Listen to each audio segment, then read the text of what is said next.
清晨的中央大街早点铺冒着热气。狗到退休，狗到退休，真愉快，真愉快。抓小偷，有人偷我包。这声音怎么这么耳熟？这俩是 NPC 刷新了吗？怎么又是这套皮肤？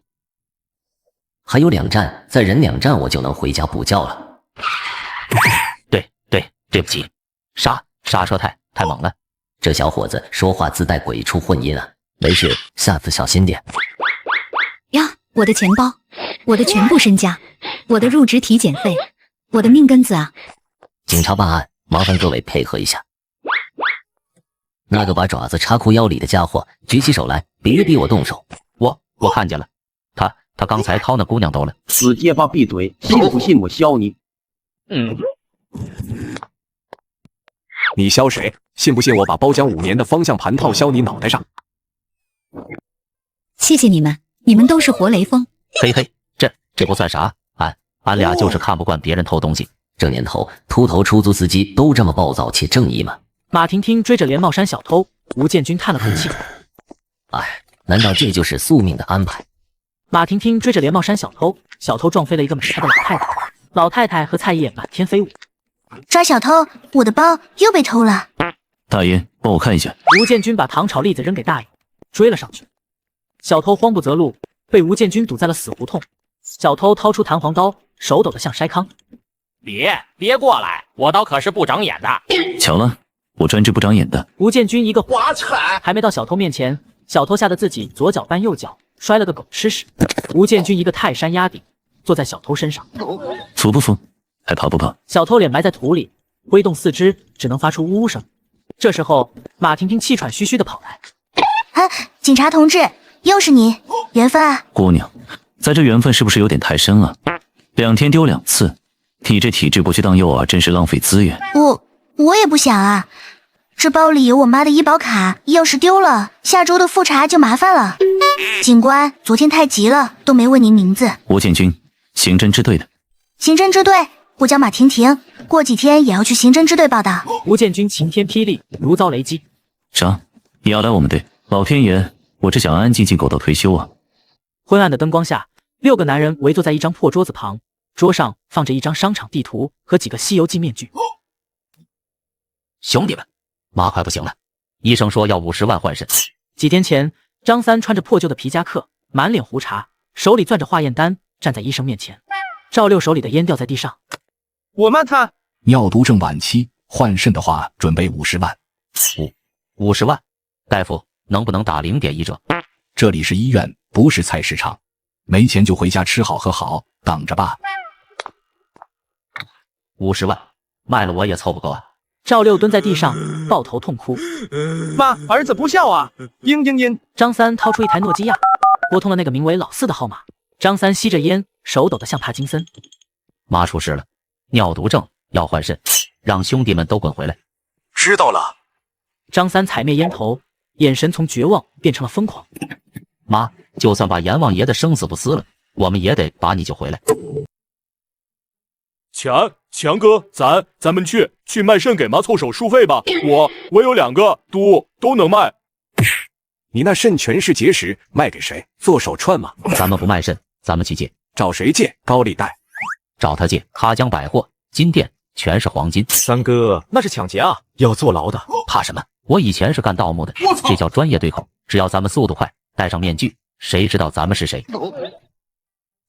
三哥，这面具太紧了，累得我脸疼。忍吧，这是我在地摊上买的，10块钱3个。好，为了妈，咱们拼了！谁要是怂了，现在就滚！5个大男人抱在一起，痛哭流涕，画面极其辣眼睛。强子，强哥，好了，现在分配任务，我搞点爆炸，先把警察引开。强子负责开车，胡子负责吓唬人，六子负责接应。记住，咱们只求财，不伤人。三哥，要是有人反抗咋办？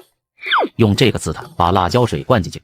吴建军惬意地翘着二郎腿，对着紫砂壶嘴吸溜茶。不对，大案子，商场黄金失窃，监控拍到了6个猪八戒。猪八戒，这是去取经还是去打劫？犯罪手法很专业，没有指纹，有点像3年前的幽灵大盗。您最有经验。吴建军立刻捂着腰，面露痛苦。哎呦，我的腰！好汉不提当年勇，我现在腰不好，腿也不好，脑子还经常断片，你才是未来的希望。这案子交给你了，感谢部队栽培。王警官感动的走了，吴建军瞬间腰部酸了，腿不疼了，继续吸溜茶水。这时电话响了，一看来电显示是小舅子。喂，老弟，陆川钓鱼派对去，必须去。什么案子不案子的，天大地大，腰子最大。吴建军脱下警服，换上宽松运动服，准备开溜。门吱呀开了，吴建军刚换上一身休闲运动装，准备下班去享受人生。政委开门走了进来。啊，政委，你有什么指示？建军啊，听说你又把案子推给小王了，你这支队长当得挺潇洒。哪能啊，我这是为了培养新人，这是良苦用心。行了，别贫了，副局长的女儿分到咱们队了，本来想给小王带的，既然小王忙案子，那你就给他当师傅吧。啥？局长的千金还要我带新人，还是领导女儿？这比让我去拆炸弹还恐怖啊！万一他磕了碰了，马局长不得把我琵琶了？吴建军一把抱住政委大腿。政委，我不行，我有病，我有那个恐女症。少废话，人已经在你门口了，你要是带不好，我就把你调去养警犬。苍天啊，我的烤串，我的钓鱼，我的退休生活。吴建军垂头丧气地走出办公室，门口站着一个熟悉的身影。马婷婷穿着崭新的警服，站得笔直，看到吴建军眼睛发光。吴支队，怎么又是你？你就是马局长的女儿？哎，是我呀！报告吴支队，刑警马婷婷前来报道，感谢吴支队2次救命之恩，以后我就是您的跟屁虫啦。造孽啊！我不想带领导的女儿。吴支队，咱们什么时候去抓贼？我已经迫不及待了。婷婷啊，其实我很懒，也不求上进，跟着我没前途的。你回去跟你爸说，换个师傅吧，快走吧，求你了，别赖上我。吴支队，您这是在考验我吗？您是怕我遇到危险，故意拉踩自己？我懂了，真正的强者都是低调的。你越是推开我，越说明您在乎我。师傅真是太伟大了，用心良苦啊！师傅，我不怕，我就要跟着你，我要超越我爸，成为像师傅一样的人。这孩子听不懂人话了，行吗？看见那本警员手册了吗？抄100遍。100遍？对，这是为了锻炼你的耐性。刑警就要耐得住寂寞。我懂了，就像崔老前辈那样。谢谢师傅栽培，我现在就去抄。终于清静了，这傻姑娘真好忽悠。马婷婷像个多动症儿童一样，在办公室里转来转去，摸摸这，碰碰那。师傅，这把枪是真的吗？这手铐能铐住大象吗？咱们今天有什么大案子？吴建军戴着降噪耳机，闭目养神。今天的任务是坐下，闭嘴，看卷宗。马婷婷拿起一份材料，母猪产后护理。师傅，这也是刑侦资料。小姑娘家的，不要乱看不健康书籍。广播突然响起了刺耳的警报声，紧急通知，市区多处发生不明原因爆炸，所有警员立即归队。马婷婷一脸兴奋地拽着吴建军后衣领往办公室外拖。师傅，有案子了，咱们出发吧。我的鱼竿，我的假期，我的命好苦。5日前，为了搞到炸药，赵六和李四来到了传说中吴老板的地盘。这里阴森恐怖，连老鼠都闻着身。稳住，别怂，拿出一副我上面有人的气势。李四晃了晃手里的纸条。再说了，咱提前有准备呢。二哥，我紧张，我想尿尿。憋着，打完电话再尿。进去别乱看。仓库中央，吴天正拿着鞭子抽打一个倒霉蛋，抽出一身的番茄酱。还不还钱？还不还钱？我让你跑！吴老板饶命，我这就去卖血还钱。二哥，这人看着好凶。别怕，都是吓唬人的。你看那血颜色太鲜艳了，一看就是超市打折买的，不能让吴天看出来我们害怕，一定要稳住。吴天转身抹了一把脸上的血。哟，来了，听说你们要搞大事。吴老板，我是大狼狗的朋友，有一批硬通货想跟您谈谈。上次帮他留过一次大狼狗，应该算朋友了吧？划个道。赵六偷瞄李四手里的小纸条。金子纯度高，量大，敢收吗？呵呵，只要是金子，我就敢收。不过金子你们哪来的？还没抢呢。还没抢你就敢跟我谈？要炸药，降10个点。那个吴老板，我们需要点炸药，分成降10个点，行不行？好，我就喜欢爽快人。光头，拿货。光头提来黑色箱子，打开箱子，里面是一排雷管，闪着危险的光芒。李四看到雷管惊掉下巴。这量够大，别说炸金店，炸开南天门都够了。赵六激动看向李四，这下钱稳了，咱妈的肾病有救了。肾病要换肾的事儿，我也能办。这老板不仅卖炸药，还兼职器官中介，业务挺广泛啊。不过我有个条件，抢来的金子我要低于市场价1成收购。成交，只要能救妈，咱哥俩命都给你。李四和赵六提出装满雷管的包离开后，吴老板掏出诺基亚发了条短信：大哥，鱼儿咬钩了。老板把这么多炸药给这俩憨货，不怕出事。种瓜得瓜，种豆得豆，他们要是敢乱来，我就让他们知道什么叫苦瓜。到时候咱们只管收金子。强子一边开车一边用苦大仇深的表情听着李四的惊天计划。强子，找几个鸟不拉屎的地方。干啥？要埋尸啊？埋炸药，这叫调虎离山。咱们在那边轰的一声，条子就会像看见火腿肠的猫一样冲过去。这时候，金店那边就是咱们的天下了。四哥牛逼，这就叫智商碾压。非得选雨夜吗？我刚洗的车，必须雨夜。雨天监控会失灵，咱们的面具和车牌才不会被拍到。懂不懂高科技？不懂，我只知道下雨天路滑，费油。这点出息。此时的吴建军正在办公室揉着老腰，幻想着松花江边的礼物。不对，我感觉最近城里气氛不对，好像有大事要发生。听听啊，多一事不如少一事，咱们还是先研究一下哪里的盒饭好吃吧。吴队，你一定是在考验我的定力，我这就去学习陈年档案。救命！这些新人太热血了，还能不能愉快的退休了？强子很快就选好了第一个炸点，他和李四抱着炸药走进房间。这地方阴森森的，不会有鬼吧？强子，你选这地方行吗？强子检查背包里的炸药，这儿没监控，附近的人下班早，除了流浪猫，没人来。这时突然有个人影抱着炸药跳进窗户，摔了个滚尸时，烟尘飞起。李四和强子顿时回头，被吓得尖叫。妈呀，鬼啊！原来那人影是虎子，他从地上爬起来，一边咳嗽一边把炸药绑在肚子上。哎呀，是我来布置炸药，我动作快。虎子拿了件黑色夹克服给炸药盖上。这地方漏风，万一炸药感冒了不响怎么办？虎子快点！太刺激了！四哥，我觉得我有当特工的潜质。对，特工，你酷脸没拉？虎子窘得满脸通红。张三那还有2把土猎枪，听说是他盗墓时候的队友给的，到时候一并带上。老四，咱们说好了不杀人的。放心，就是用来威慑的。明天行动的时候，你和虎子拿着，尤其是你虎子，别手抖，只要指着人就行，别真扣扳机。俺知道了，俺把他当拐棍使。赵六他们几个已经把摄像头、耳机等安装的差不多了，万事俱备，只欠下雨。远处突然传来好几声巨响，定时炸弹爆炸，火光冲天。定时炸弹炸了，行动！强子把孙悟空面具往头上一套，瞬间变成了美猴王的低配版。虎子则跟猪八戒面具较劲。哎呦，这猪鼻子卡脸！拿着，记住，只准吓唬人，不准开枪。俺知道，俺连击都不敢上。赵六在车里双手合十，娘啊，保佑他俩顺利抢到钱，咱们就回孤儿院烧豆酒吃。强子和胡子顶着大雨冲向了芙蓉金殿，一个孙悟空和一个猪八戒带着一身雨水闯了进来。柜员们正在摸鱼。哟，这大雨天的，二位是来搞团建还是买金子啊？打劫！胡子本来想帅气的扯掉枪上的黑布，结果布缠住了手指头，甩了好几下才甩掉，场面一度非常尴尬。把值钱的都拿出来！艾玛，真劫匪啊！别废话，带我们去金库，谁敢报警，子弹不长眼。俺们这店小，金子全摆在柜台上了，没有金库啊。啥？没金库？大哥制定的这个计划是不是太草率了？况且俺才来半个月，俺啥也不知道啊。放屁！你个势利眼，上个月还骂一个顾客穷鬼，现在装失忆。方雨落双手举高，瑟瑟发抖。你认错人了？认错个屁！就你长得跟个鸟似的，谁能认错？别废话，带路去金库。方雨落向其他同事投去求助的目光，然而他们全都眼神飘开，假装没看见。看不见我，看不见我。少废话，金库就在柜台后面，带密码锁那个。当我不知道，赶紧拿金子，不然老子在你身上开个血洞。别墨迹，我数3个数，3。别杀我，我带你们去。柜台的、仓库的都给你们，只要别伤害我就行。两人正准备押着方雨落去金库，结果踩到脚下湿黑布，摔了个滚尸时，手指由于本能反应扣动扳机，玻璃展柜碎裂，金项链洒了一地。妈呀，杀人了！大师兄，我不能盖卡清了，疼死老子了！这破布跟我有仇。成事不足的玩意儿，快点，不然叔叔们来了，咱俩都得进去蹲大牢。钥匙在这，金子全在里面，你们快拿，拿完赶紧走。胡子抢过方雨落手里的钥匙，打开金库大门，两人席卷一空而逃。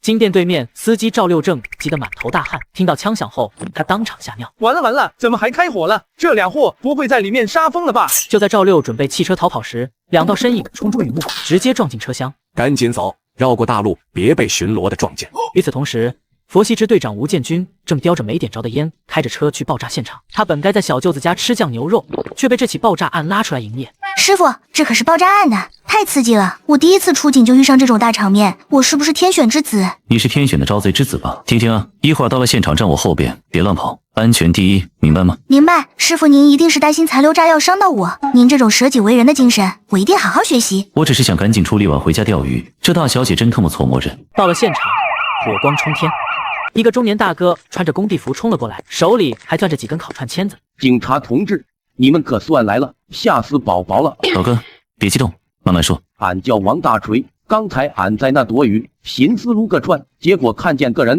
把黑夹克带一堆东西上就跑了，一翻开，好家伙，全是雷管。大叔，您看清嫌疑人了吗？没看清人，但俺看清那炸药了，吓得俺这波棱盖都卡秃皮了。刚跑没多远，身后就裤衩子一声，那房子直接上天了。王大锤一边说，一边展示他那擦破皮的膝盖。那件黑色夹克呢？没带出来。哎呀，警官，俺命都快没了，哪还管什么破烂夹克啊？可惜啊，那是关键物证。行啊，老哥，跟我们回局里做个笔录。你们要抓俺，俺是好人呐，俺还没给俺儿子找媳妇呢。王大锤眼神却突然定格在马婷婷身上。这位警官长得真俊呐，有对象没？俺儿子1.8米，和你可配了，加个微信呗。啊，大叔，我们在办案。大叔，只是录个笔录不抓你，等案子破了，我给你申请的见义勇为锦旗，让你回工地横着走。王大厨一溜烟跑上警车后座，从车窗探出脑袋。好家伙，那俺得去，俺这就上车，谁拦俺跟谁急。咱赶紧查完，早点回刑侦支队吧。废墟火光冲天，消防人员在灭火。吴建军皱着眉看着火光。师傅，我总觉得这事儿不对劲，这地方这么偏，炸了也没人看，恐怖分子图啥？脑子转得挺快。哈江市就这么大点地方，按理说该去火神楼购物广场，人流量大，一炸就轰动了，确实没必要在这儿浪费炸药。这该不会是调虎离山吧？这姑娘直觉真准，看来接下来的日子，我想安稳钓鱼的愿望是彻底没戏了。哈江市的大雨下得像依萍找他爸要钱那天一样大。1小时后，火灭了，露出一片废墟。带上，废墟里全是钉子，扎着了还得去打破伤风。好的，师傅您真是心细如发。废墟里一片狼藉，两人小心翼翼地往前走。这大雨一冲，再加上爆炸的破坏，现场能留下的线索估计不多了。不知道这儿的交通摄像头拍到没？咱哈市的摄像头设备建设滞后，很多地方是坏的。如果摄像头没拍到，咱少说得耽误半个月。这时，吴建军结果脚下一滑，摔了狗吃屎。师傅，你怎么趴下了？是发现什么绝密线索了吗？脚滑了一下，我这辈子的英名就毁在这一跤上了，真是老脸丢尽。别过，这叫沉浸式搜查。我在感受这块土地的震动频率，而且我闻到这泥里有火药的味道。哇，师傅太专业了，竟然用身体去感应犯罪现场。你懂什么？这叫人地合一。你搜那边，别打扰我施法。哦不，查案。吴建军赶紧爬起来，把绊倒他的石头使劲扔远，石头落地，打开了一层浮土，露出一片黑漆漆的硬壳。吴建军走过去，哎呦，歪打正着，晶晶，快过来，爆破点在这儿。师傅你太神了，啪一下就能定位，你这鼻子是金泉转世吧？低调。你看这石头的颜色，被烟熏的比我这起球的夹克还黑，这就是中心点。师傅，你就是我的偶像，我一定要把这一招写进实习日记里。那边还有块巨石，你去搬开。看我的！马婷婷憋得脸红脖子粗，把巨石甩飞。师傅，真的有东西，是带红线的炸药碎块。我操！我随手一指，他也能中。这丫头难道自带搜证雷达？这是重要证据。招待，咱们回队让技术科化验一下。两人浑身湿透，钻进车里。后座的王大锤正拿着几根撸串签子在剔牙，一脸兴奋。于警官，你有对象没？我看你这面相旺夫啊！我儿子大2，学法律的。大哥，我才25，还没考虑这些。王大锤，你再说一个字，我就把你扔下去淋雨。这时候，吴建军的诺基亚响了。李队不好了，我们又接到了一个报警电话，说是火神庙附近街区的芙蓉金店被猪八戒和孙悟空持枪抢劫了。咱哈江市已经5年没出现这种持枪抢劫案了。我感觉我冰冷的血液又沸腾了。吴建军猛踩油门，警车飞一般消失在雨夜。敢在老子下去开洗油副本，我吴老佛封印的警魂终于解封了。师徒二人把王大锤扔回警局。锦旗，说好的热心市民锦旗，我要给工友炫耀。笔录做完，核实清楚就发。还有奖金对吧？我看电视里都有限人费的。王大锤被拖进警局后，师傅，这两个案件时间点也太巧了。爆炸案是不是为了调虎离山？有炸药有枪，不去抢押款车，抢个金店。或许金子容易销赃，银行钱多还能直接用，可金条都有隐形码，还得找专业揉面。师傅，这咋和警校书本上说的不一样啊？走，现场教学第一课，现实往往比编剧脑子更抽风。金店门口围满了吃瓜群众，吴建军刚下车，一群记者扑了上来。警官，这是恐袭吗？是连环作案吗？劫匪是不是还在附近？借过，无可奉告，等蓝底白字通报。女记者把镜头对准马婷婷。咦，这不是马副局长的千金吗？去年警校毕业典礼我拍过你。你认错了。这么年轻就能进刑侦队，是拼爹还是拼干爹啊？你，同志，造谣可是要负法律责任的。他是我徒弟，拼的是命，不是爹。师傅这么维护我，我一定要抓住那2个混蛋，证明给他们看。金店里一片狼藉，玻璃渣子碎了一地。店员方雨洛正哭唧唧接受审问。警官，那孙悟空和猪八戒太吓人了，他俩互相喊大师兄、二师兄，还说怕师傅等急了。团伙作案，至少3人。大妹子，那只是面具，这2人有啥特征？高矮胖瘦。特征就是孙悟空和猪八戒啊。孙悟空高高瘦瘦，猪八戒胖乎乎的。大姐，除了面具呢？比如说话有没有特殊口音？猪八戒说话结巴，他骂我长得像奔波霸。神他妈的奔波霸，真以为在拍《西游记》呢。师傅，这案子他正经吗？方雨洛还在不停地说。那个猪八戒说，每次看到我都犯恶心。每次劫匪抢钱都来不及，哪有空搞外貌攻击？除非他认识你。师傅，难道是熟人作案？那他们抢走了什么？金库里金条摆了一堆，他们看都不看，就抱走了那个镀金的菩萨像和佛头。镀金的？对啊，那玩意儿空心的，卖废品都换不来2包烟钱。俺当时好心只给他们看真金条，那个孙悟空还骂俺多管闲事儿。这剧情走向怎么比我钓上来一只皮鞋还离谱？小王，有没有摄像头拍到或者目击证人看到劫匪开车离开？无对，摄像头被雨淋坏了，我问了一圈也没人愿意出来作证，估计是怕被报复。师傅，我再去给他们做思想工作。马婷婷冲进雨里，拿出个大喇叭。各位父老乡亲，打击犯罪人人有责，有没有谁？人群鸦雀无声，情侣把伞压得更低，甚至有人默默往后退了2步，生怕被正义的光芒灼伤。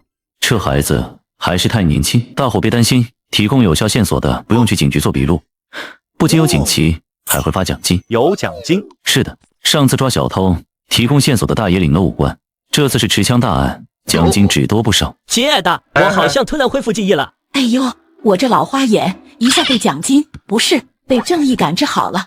警官，我在对面小卖部买瓜子的时候，看见2个戴面具的人进了一辆面包车。那车有什么特点？后车窗有裂缝，车牌尾号是8，往火神楼那边跑了。原来正义的单位是万啊！小王，记下来。那个警官，我的锦旗什么时候下来？吴建军拍了拍他的肩膀。谢了兄弟，奖金下来通知你。主要支持警方工作，钱不钱的，记得打我卡上啊，警官。这破天气，我的老腰又开始疼了，赶紧回局里。婷婷，上车，这案子有的搞了。吴建军带着马婷婷回到堆着案卷的办公室，熟练地往沙发上一趴，用暖水带热敷腰，舒坦，这才是人过的日子。师傅，我去通知大家开会。急个屁，先坐下，吃颗糖，多歇一会儿是一会儿。这时，技术科老张顶着鸡窝头冲进来。不对，炸药化验。哎呦，慢点跑，小心摔着。咋样？是 C4还是 TNT？ 是黑火药掺硝铵，就是以前矿上炸石头用的，威力嘛，炸个茅坑都费劲，也就听个响。这帮劫匪装备全靠东拼西凑来的吧？还有现场提取的黑布碎片上没指纹，被冲的比我脸都干净。行，辛苦了，开会叫你。好嘞。老张跑出了办公室。师傅，这不合理啊！那帮劫匪装备看着挺专业，为啥只抢镀金佛像？我也纳闷，他们要么是发现佛像里有藏宝图，要么就是脑子蠢有坑。通知大家10分钟后开会。此时，在城市的另一端，一辆破旧包车里，气氛尴尬到了极点。强哥，这菩萨咋轻飘飘的？俺寻思这么大个儿，肯定能给俺妈换好多腰子。你个猪脑子！我都说了抢金条，抢金条，你抱个空心的菩萨出来干啥？他金光闪闪的嘛，而且当时俺枪走火了，一哆嗦就报错了。算了，别吵了，反正都已经抢完了，先回去再说。会议室里，吴建军坐在主位，背后放着监控画面。都到齐了吧？大家说说都有什么发现？爆炸点方圆500米没住户，炸弹是用遥控引爆的。景点那边监控显示，西游记 F2拿的是猎枪，抢了一堆不值钱的镀金佛像，这操作该不会是行为艺术吧？无对，刚才监控组有大突破。火神楼那边有个摄像头拍到了，面包车尾号确实是8，可惜雨太大，前几位糊的像打了马赛克。再查周边的摄像头，看看能不能拍到完整车牌号。结合店员证词，劫匪对金店布局熟悉，有熟人作案的可能。刘姐，你查一下金店近半年辞职的员工，尤其是保安，明天结案。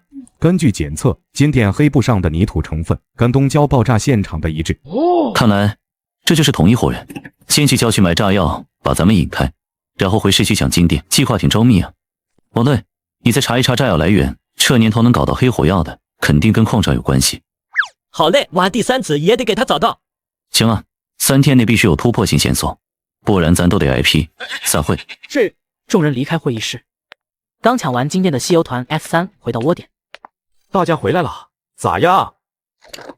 哥，俺拿了个大的回来，你看这金光卖了肯定够给俺娘换肾。就在大家畅想美好未来时，赵六发现佛像袖口的划痕颜色不对，不对劲，所有人僵住，望向赵六。啥不对劲？你看这划痕，灰白的，纯金那是黄的，这看着像铁皮裹了层金粉。胡子上前就去抠，直接给抠了个洞。不能吧？俺特意挑了个最大的。完了，10枪抢劫换回来个铁皮，这不亏了。要是被抓，咱得在里面踩多少年缝纫机？早知道把柜台里的金条全薅了，哪怕拿把金瓜子也比这强啊！都别慌。张三深吸一口气，强行稳住军心。家伙也是货，无法无天那俩兄弟要的是面子，这玩意儿看着唬人，咱们就咬死这是硬货，先把妈的肾源拿到手再说。可万一他们验货呢？妈的病情不能等了，赌一把，赌他们不是货。明天我和李四去交货，你们守家，咱们只有这一条路，跪着也得走完。张三找来金漆，把破洞的地方刷了一遍，佛像看起来完好无损了。三哥，俺听你的，拼了！三哥，明天我把车停在吴家仓库外，有事敲3下门，俺直接开车撞进去救你们。仓库里阴森森的，吴天正在吸雪茄。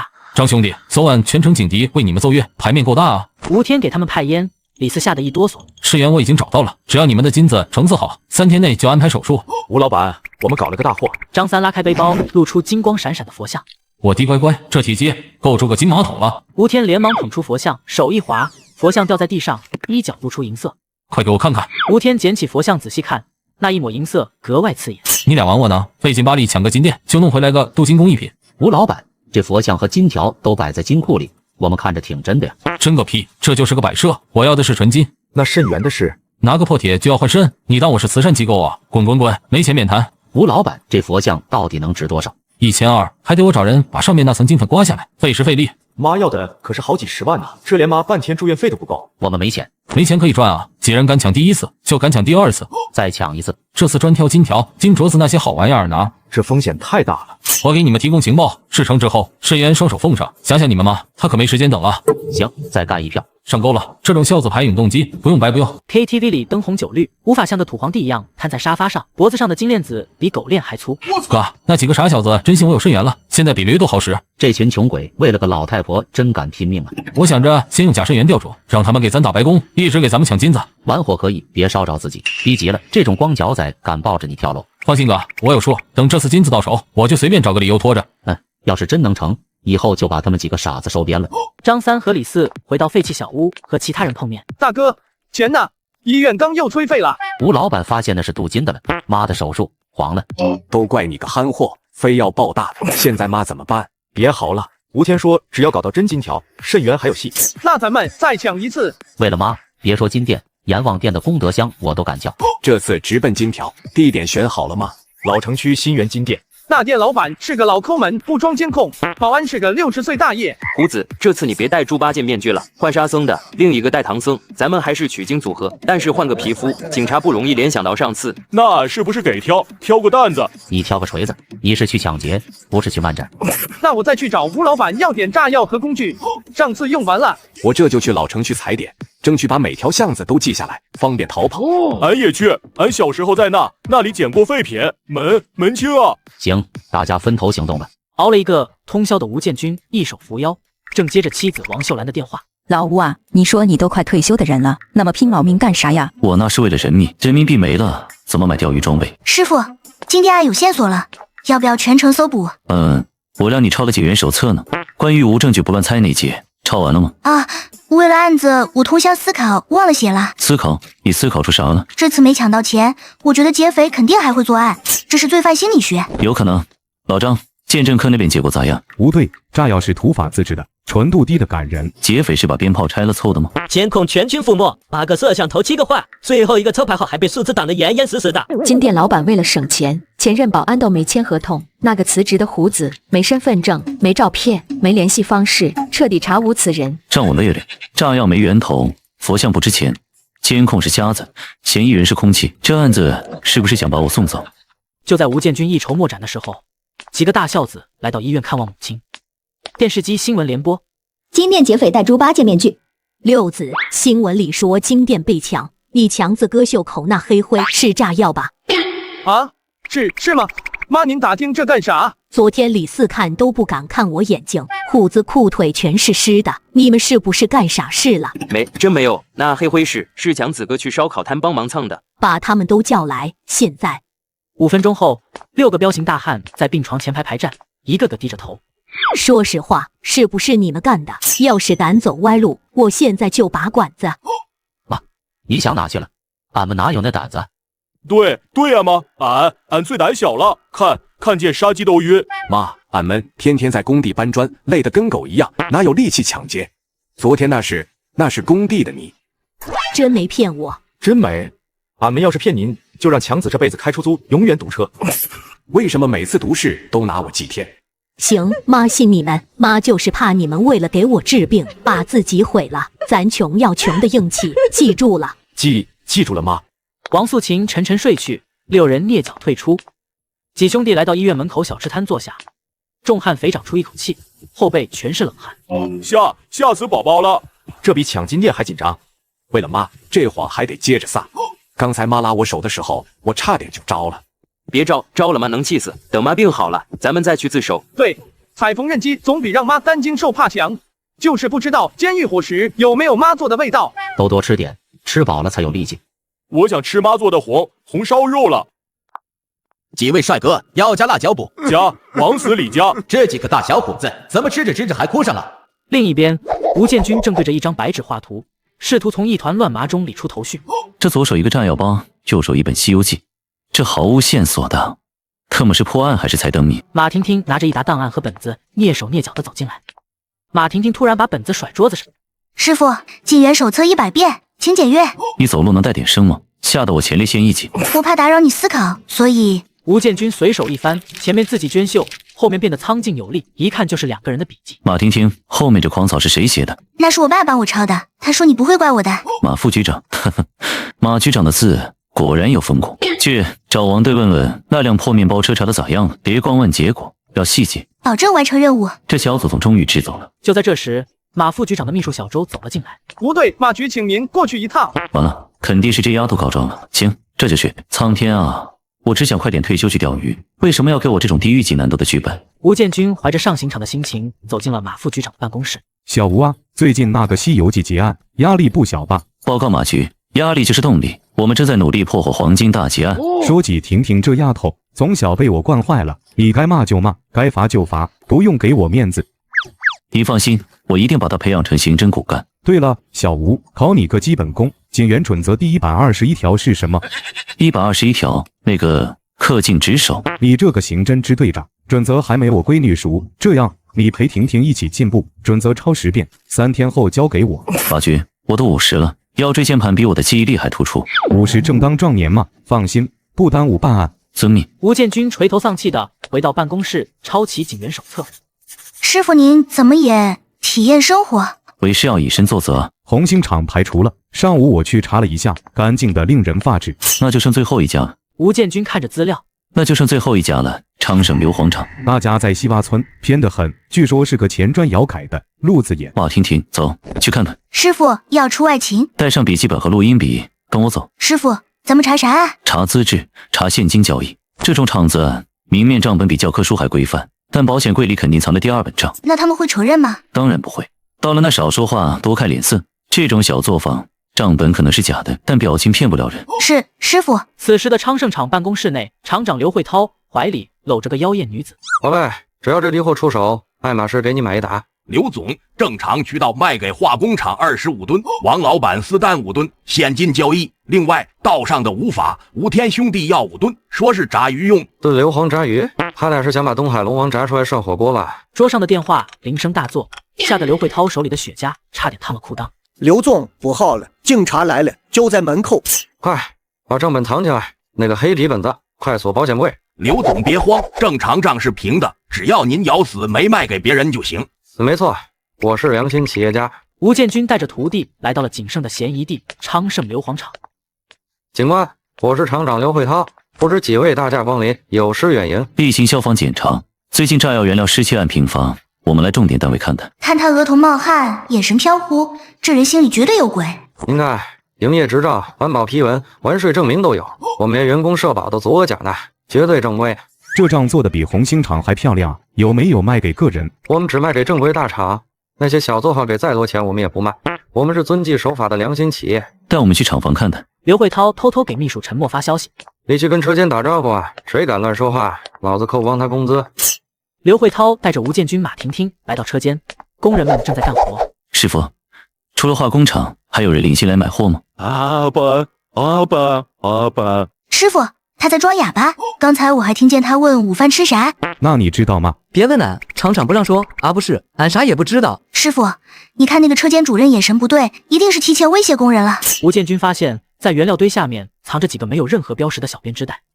警官，那是样品，寄给客户看的样品。样品用得着藏在垃圾堆底下？有问题，先稳住它，再来安插吧。消防隐患要注意，其他方面暂时没发现问题。走了，不耽误生产。刘厂长留步，不用送。送走了吴建军，刘厂长吐了口气。什么神探？老子稍微演演戏，还不是乖乖滚蛋？老张开车，马婷婷、吴建军坐后排。师傅，刘慧涛肯定有问题，他那汗流的都能养鱼了。账本也有问题，损耗那一栏写的太笼统，一看就是屏障用的。我也看出来了，这刘慧涛虽然怂，但嘴还是挺硬。咱们现在没实锤，不能直接抓人。那怎么办？难道就开着坏人逍遥法外吗？急什么？老张差流水，婷婷去核实客户，重点问有没有额外采购服务。这案子就像钓鱼，得慢慢溜，把他溜累了，自然就浮上岸。三人回到警局，立刻召开了案情研讨会。投影仪上放着武林之光照片，排查了所有监控，那辆武林之光车牌号被数字挡住了，而全城的这种车多如牛毛。那虎子身份？那个金店老板就是个法盲，除了没签劳动合同，甚至连员工身份证复印件都不留。既然车查不到，人也查不到，那就只能死磕硫磺厂。昌盛厂的硫磺成分跟炸药残渣对上了，但那是工业通用标准，不能当直接证据。那就上手段。老周派2个便衣，假装去买硫磺，深入虎穴。明白，理由我都想好了，炸山修祖坟。师傅这招真是高明啊！我一定要早日成为他那样优秀的警官。荣福金店内，张大海正接着给父亲的电话。儿子，听说警察和市监局在查你违规用工。爸，您放心，警察现在求着我给线索，市监局那边我给送了条华子，保证。门被推开，吴建军和警员小张就走了进来。不对，我正想向您汇报思想。张大海，你店雇佣胡子3个月，未签合同，未缴社保，未登记身份信息，根据法规罚款5000，责令整改。我可是金店劫案1号被害人，你们不抓劫匪，专挑软柿子撵。法条面前，被害人和加害人都得排队。你要是按规矩登记了胡子，我们现在已经给他送盒饭了。警察同志，我交，我马上交。废弃孤儿院内，6兄弟边撸串边商量。胡子戴着猪八戒面具，努力把签子塞进嘴里。大哥，这面具设计反人类，烤腰子都塞不进去。谁让你现在戴了？说正事。西园金店3天后动手。咱总结一下计划：第一，对讲机要新的，上次的声音就像煎牛排；第二，面具换成沙僧和唐僧，警察想不到是我们。第三，炸药分2地引爆，城西城东同时开花，让警察选择困难症发作。第四，撤退走哑巴巷，那条路监控被小孩拿弹弓打坏了。踩点报告显示，保安巡逻间隔2小时，咱们3点整动手，卡在换班真空期。那看门大爷呢？听说有高血压，用刀架脖子上，别伤人。咱们是劫富济母，不是恐怖分子。6兄弟举起啤酒瓶碰在了一起。为了妈，干完这票，咱们就金盆洗手，进厂打螺丝。大哥，吴天那边被催了，医院今天又来催费，说妈指标又差了。一会儿你就和强子去催，他要是敢拖，你就哭给他看。第二天一早，赵六和强子找到了中间商吴天。天哥购物清单：沙僧乘2，唐僧乘2，弹簧刀乘2，炸药10斤，周3前要现货。史级，你们是要炸金店，还是要把全城送上天？天哥，分点爆破，分散警力，我妈还在医院等着换肾呢。年轻人啊，装备后天上5刀。誓言有好消息，刚好有个匹配的，但医院李主任说什么？得交5万优先保留费。这年头肾源比学区房还紧俏，你们懂的。5万，我们要有5万，还来抢金店干嘛？强子，这是规矩，谁先拿钱谁先得。只要你们周3把金子弄来，手术立马安排。天哥，我们商量一下。强子背过身，跟赵六蛐蛐。六子，5万块协调费，会不会是杀猪盘？就算是杀猪盘，刀也得挨。妈的化验单你看过了，这是我们唯一的希望了。行吧，天哥，我们信你。放心，我吴天的信誉比金条还硬，硬的能砸死人那种。次日早晨5点半，吴建军带着便衣警察们在蹲点硫磺厂，恰好对面就是金店。吴建军穿便服，在硫磺厂对面的早点摊买豆浆油条。警员老王打扮成清洁工扫地，马婷婷在东面擦栏杆，小刘假装修车。为什么抓贼要挑这个点？现在连小偷都在抖音刷美女补觉吧？师傅，东角楼到位，能看见硫磺厂的东门。over。丫头，你是在喊麦还是在汇报？咱们是便衣，不是红海行动剧组。南巷口到位，能看见厂子南门。厂正门对面3楼的观测点已就位，仓库们能看见。各点位注意，刘会到7点半到场，重点盯仓库和正门，有异常立刻汇报。与此同时，另一边的李四在新源金店对面的2楼奶茶店窗边喝奶茶蹲点，这一盯就是1天。保安下午2点巡逻，在金店门口停留，大概10分钟。就这样，两路互不知底细的人马在这条老街的晨雾中展开了一场命运错位的蒙太奇交锋。强子和王五开始实地踩点，规划那条并不存在的完美逃跑路线。方案：金店侧门哑巴巷李家巷口上车。这条线精髓在于哑巴巷宽度1.2米，警车进不来，但咱们的50神车也进不来吧？咱车宽1.5米，那就跑到李家巷再上车。两人走到巷口，抬头看见一个摄像头正对着他们闪红灯。强子，他在眨眼睛，是不是在嘲笑我们？方案 B： 如果哑巴巷堵了，就走王家巷，绕到中山路。中山路下午4点后那地方，电动车都得排队。那就求老天爷让咱们抢劫那天全市人民集体请假吧。小伙子，你俩在这转悠3小时了，是迷路了。厂门口草丛里、树上，甚至垃圾桶后面都长满了便衣警察。东角楼报告，发现2个可疑的猥琐男。丫头，记录特征：穿夹克，黑帽子，眼角有疤，还带着个光头强。别急，继续暗中观察，放长线钓大鱼。吴天和光头骑着摩托驶来，车牌HA35791在阳光下闪得刺眼。天哥，我怎么觉得那棵树刚才好像动了？少看点动物世界，快进去！厂长刘慧涛正训着秘书。昨天警察来查，今天耗子都来谈生意。吴天独自进了办公室。你要硫磺干嘛？炸鱼，老家池塘淤泥太厚，普通炸药不给力。10斤高纯度硫磺炸鱼，你是要炸鲸鱼吧？刘厂长，5万块现金，晚上8点送到指定地点。成交。但要是出事了，我就说你是来推销保险的。刘厂长，您这应变能力，回去说相声可惜了。黑眼圈的吴建军单手撑下巴，旁边站着热血的马婷婷，还有警员。为了不加班，吴建军召开了紧急会议。不对，早上那个夹克男很可疑，随行的光头一直在门口警惕的四处看，典型反侦查焦虑症。硫磺厂的刘慧涛那老狐狸肯定有猫腻。师傅，这绝对是大案，我们要不要立刻抓捕？吴建军挥挥手，马婷婷同志，冷静，咱们抓人要靠证据。吴建军指了指白板上的车牌号，重点查这辆车牌号为哈 A35791的摩托。婷婷，你去车管所把这辆破摩托的左中18代都给我查出来。明白，师傅这是在考验我的单兵作战能力，中午之前倒地。马婷婷拿本子冲出会议室。不对，他是不是重案8组看多了？剩下的继续盯硫磺厂，尤其晚上刘慧涛8成要去送货，别让他们跑了。是。众人走后，吴建军开始葛优躺。如果现在溜去江边甩2杆，他日子可真叫一个美啊！吴天从保险柜里掏出炸药配方，这可是他们发家致富的秘籍。光头，按第3页配方。上次你把木炭加多了，炸得跟老太太咳嗽一样。这次再出错，我就把你塞进炸药包里。天哥放心，这次俺用儿童塑料沙滩盆办，绝对安全环保。这版给张三那帮孝子悍匪，剩下的贴上炸鱼专用，藏好。天哥，这里有警察，能信吗？他们信不信关我屁事，留后手是咱们这行的职业道德。那天哥，这次成了，咱能换辆带空调的车不？闭嘴！早上回来，我总觉得有人盯着咱们，你让小弟们都精神点。马婷婷在车管所王科长的对面来回踱步，眼神比 X 光还犀利。车管所内，王科长的电脑夹在图标，转得比蜗牛还慢。王科长，好吗？快！小姑娘，别急，系统正在思考人生。王科长，这车主是不是叫赵磊？是不是住在道外区？是不是有很多违章？嚯，你算命的，全中。这赵磊是个边缘人，小偷小摸不断，违章多的能出书。我就知道他在城西废弃仓库附近有违章记录，时间和地点全对上了。王科长把资料打印出来，递给马婷婷。这是他近半年的信息资料。马婷婷拿着资料就跑出办公室。谢了，王科长。现在的年轻人啊，师傅，祖宗啊，千万别给我整出什么幺蛾子呀！我倒不怕写检讨，关键是我怕马局长啊。吴建军派了经验丰富的老周和萌新杨洋去支援，三人蹲在赵磊家楼下的垃圾桶旁边。老周，我第一次抓人，腿有点软。怕啥？这种混混喝多了，战斗力约等于酒驾的电瓶车。根据物业情报，赵磊刚买了2箱啤酒上楼，正是抓捕黄金窗口期。温柔敲门，趁他反应迟钝，快速控制。杨洋在。靠人的时候别把自己手腕塞进去，上次小刘闹的笑话，全局笑了1年。马婷婷三人摸到1楼最里面的破门前，杨洋捏着鼻子翻着白眼。破旧的楼道里弥漫着一股陈年臭袜子的味道，杨洋恶心的差点当场去世。物业查水表，滚！老子正和兄弟煮酒论英雄呢。楼下说你家漏水，漏成水帘洞了，再不开门他们就报警了。门开了一条缝，露出一张醉醺醺的大脸。警察，别动！赵磊酒醒大半，猛力关门，周卫国的警棍精准卡入门缝。蒋关门，问过我手里的这根铁棍了吗？警察同志，我没犯事啊。有没有犯事？跟我们回队里就知道了。跟我们走一趟吧。赵磊眼珠子乱转。行，我配合，我换件衣服就走。刚出楼道，赵磊突然捂着肚子开始飙演技。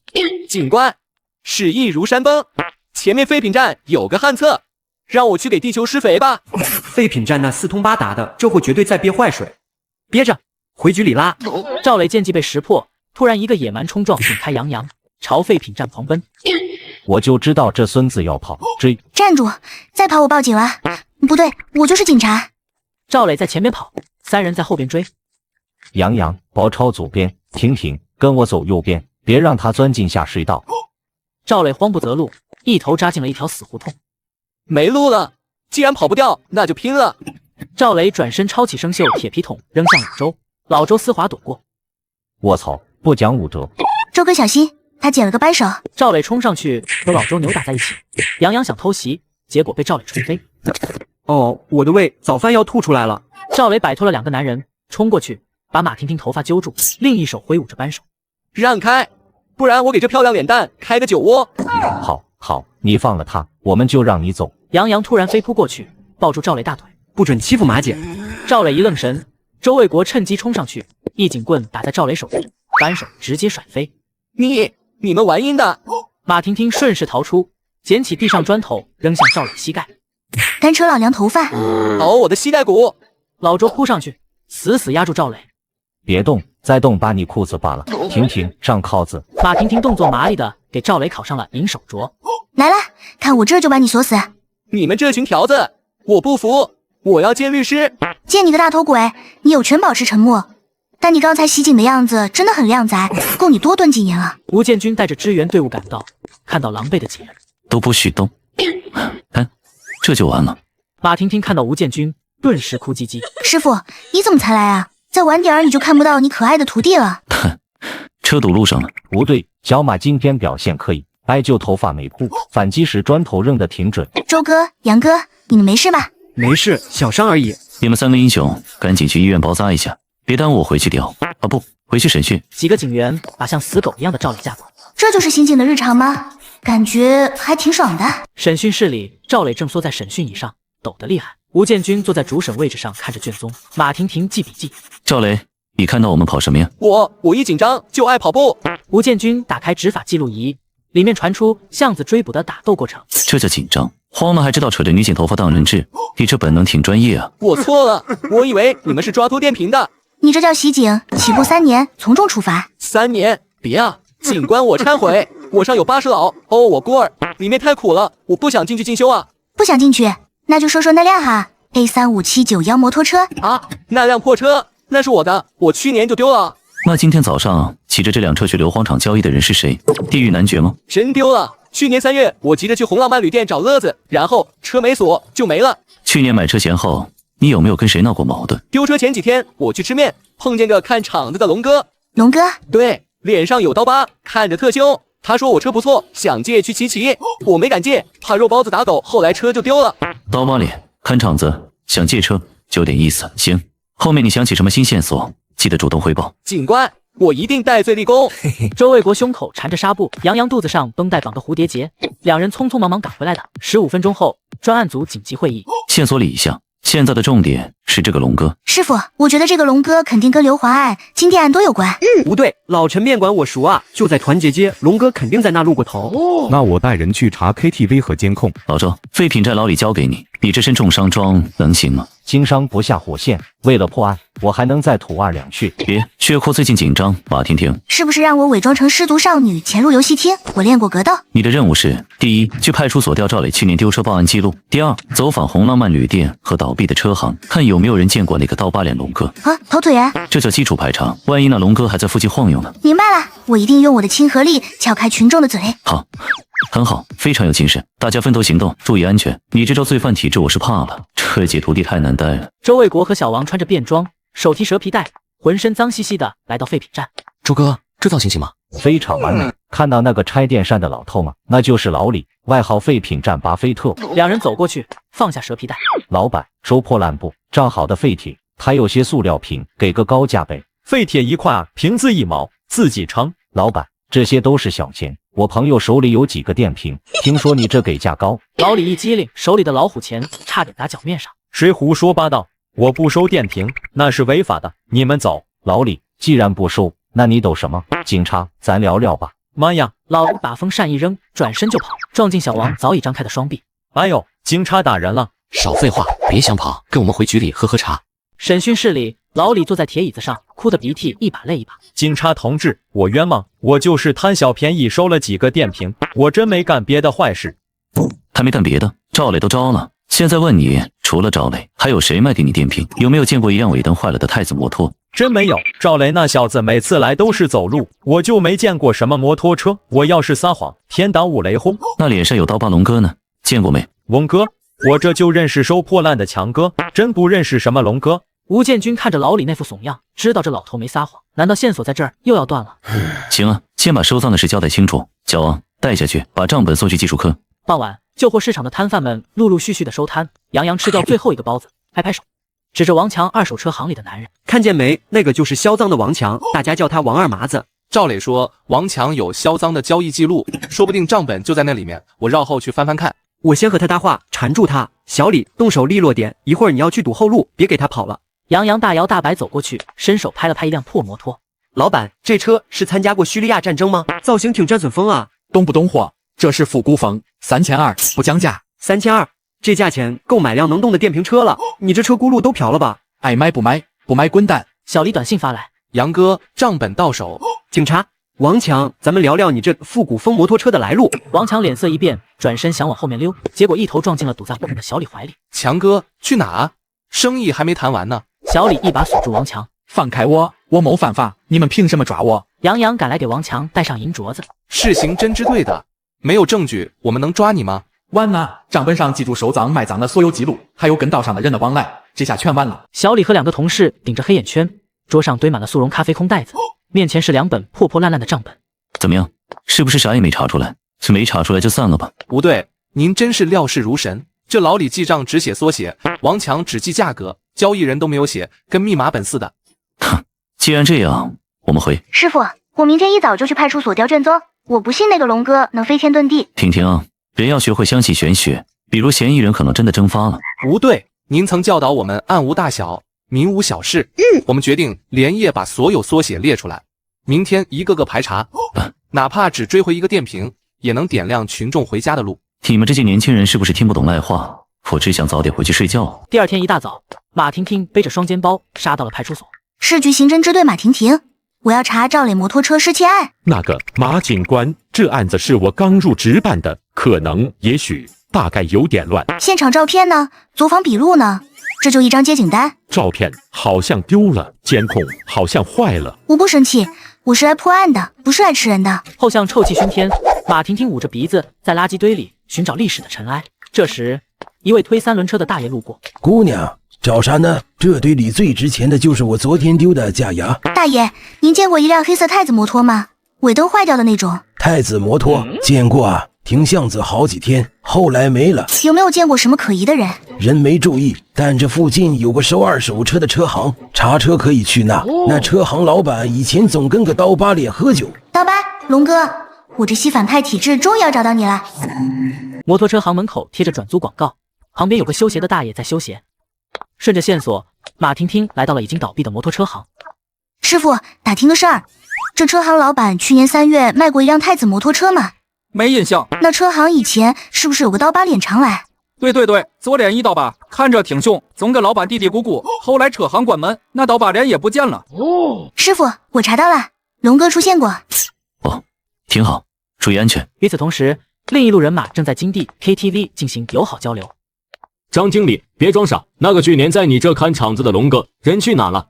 警官，我是真不知道啊，那就是个临时工，连身份证都没留，连个老家地址都没有。他就提过一嘴是郊区的，别的真没了。这种混日子的态度，怎么跟我们吴队有点像？照片上这人认识吗？赵磊，偷电瓶的。不认识，我这每天人来人往，哪能记住偷电瓶的？张哥，想清楚了再说，这案子水很深，你要是敢瞒报，后果自负。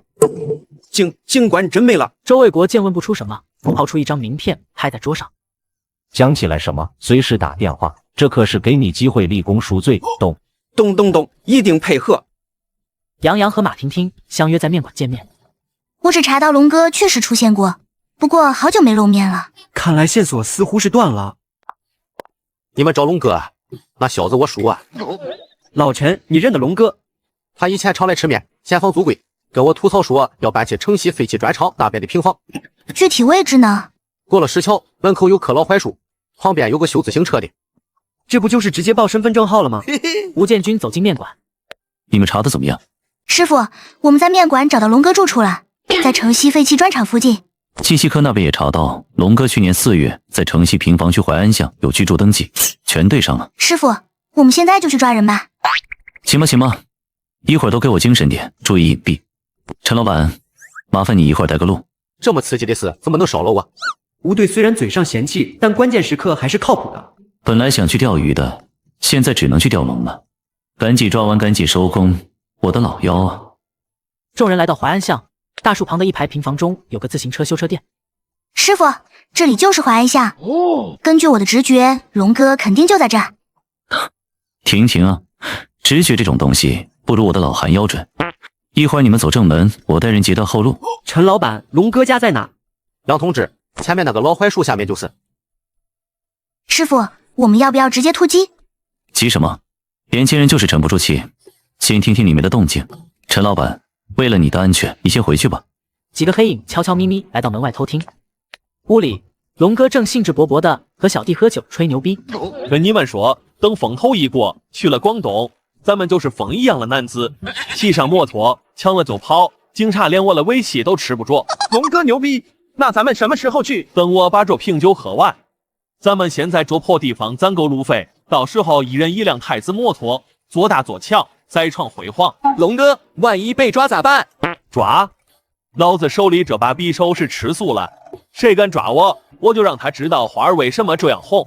周卫国3人在外偷听。这家伙牛都快吹到天上去了，真拿我们是吃干饭的呢。行动！收到，终于到了我大显身手的时候了。颤抖吧，罪恶！马婷婷敲响龙哥家门。谁呀？物业的，查水表，有人举报你们家漏水漏到太平洋了。老大，我去开门。你特么是不是蠢？这破平房哪来了物业？哪来了楼上漏水？糟糕，被他们拆穿了。炸！杨洋一脚踹开门。周卫国3人冲进龙哥家。警察，你们被包围了。龙哥3人大惊。警官，我们都是大大的良民啊。龙哥是吧？抓的就是你。你涉嫌一场抢劫案，跟我们走一趟吧。同志，这中间是不是有什么误会？都不许动，双手抱头。小弟们吓得趴地上发抖。警察同志，我们配合调查。他秒了，一群废物，这就吓趴下了。龙哥拿出匕首，锤飞窗户，夺窗而逃。想抓老子，下辈子吧！站住！休想逃跑！杨洋和周卫国追了出去。周卫国从巷子另一头跑来，堵住去路。龙哥，等你老半天了。我跟你拼了，在了一起。本来就烂命一条，今天能来个条子垫背也值了。想到英明神武了，我这次栽了。龙哥终于老实，杨洋给他戴上手铐。婷婷，下次别拿桶砸人了，那玩意儿伤不了人。师傅，我记住了，下次我换砖头。我是让你躲远点，这孩子怎么听不懂好赖话呢？是，师傅，有你的关心，我下次更有动力了。这一天天闹腾的，切，还好这丫头没受伤，不然我咋跟马局长交代啊？行了，你们先去医院包扎，老周晚上跟我去审讯刀疤龙。审讯室内，龙哥被靠在椅子上，吴建军和手臂缠着绷带的周卫国坐对面。龙哥本名刘小龙，职业小偷，经常进局子进修，对吧？那是以前，我现在就是混口饭吃。混饭吃？你这饭里含铁量挺高啊！我看你这档案，少说得判个10年起步。哎呀，警官，我上有80老母，下有吃奶孩子，中间还有老婆要养啊！给我条活路吧。活路在这儿呢。这辆太子摩托车谁偷的？卖给谁了？这是你唯一的复活币，想好了再用。这事别吞吞吐吐的，我们的耐心也是有刻度的。我找，是我偷了。那天我看这车停在巷子里，周围没人，没忍住手痒就给撬了。我发誓，我只是想偷车卖铁，真没想干别了。重点不是你怎么偷的，重点是这车现在在哪？卖给哪个冤大头了？卖给了一个光头，而且那家伙给钱特痛快，比市场价还高2000。我觉得他脑子有问题。脑子有问题？哼，我看是有大问题。光头，他还有什么特征？那家伙啊，他身上有个蝎子纹身。还有呢？交易地点在哪？松花江边，晚上10点，他带了2个小弟，凶神恶煞的。我想多问一句，买车干嘛？差点被眼神杀死。这光头买车明显就是为了搞事情啊！还有，我当时多了个心眼，觉得这人不简单，我就打车偷偷跟着他了。哼，你还有着侦查意识呢。职业习惯，我跟到了道里区安宁街附近的民悦小区3单元5楼，门口挂着个巨大的红色中国结，特别喜庆。不对，民悦小区，这下跑不掉了。本来想早点下班回去泡脚的，这下好了，线索太清晰，不加班都不行了。那个警官，我这算戴罪立功吗？能减刑吗？算你是个明白人，我们会酌情处理的。行啊，带下去吧。龙哥被带走。老周啊，看来明天又是一场硬仗，我这老妖啊又要遭罪了。不对，您就别装服气了，您那眼神比谁都亮。嘿嘿。晚上，马婷婷蹑手蹑脚的回到家，一开灯，发现老爸马副局长正坐在沙发上。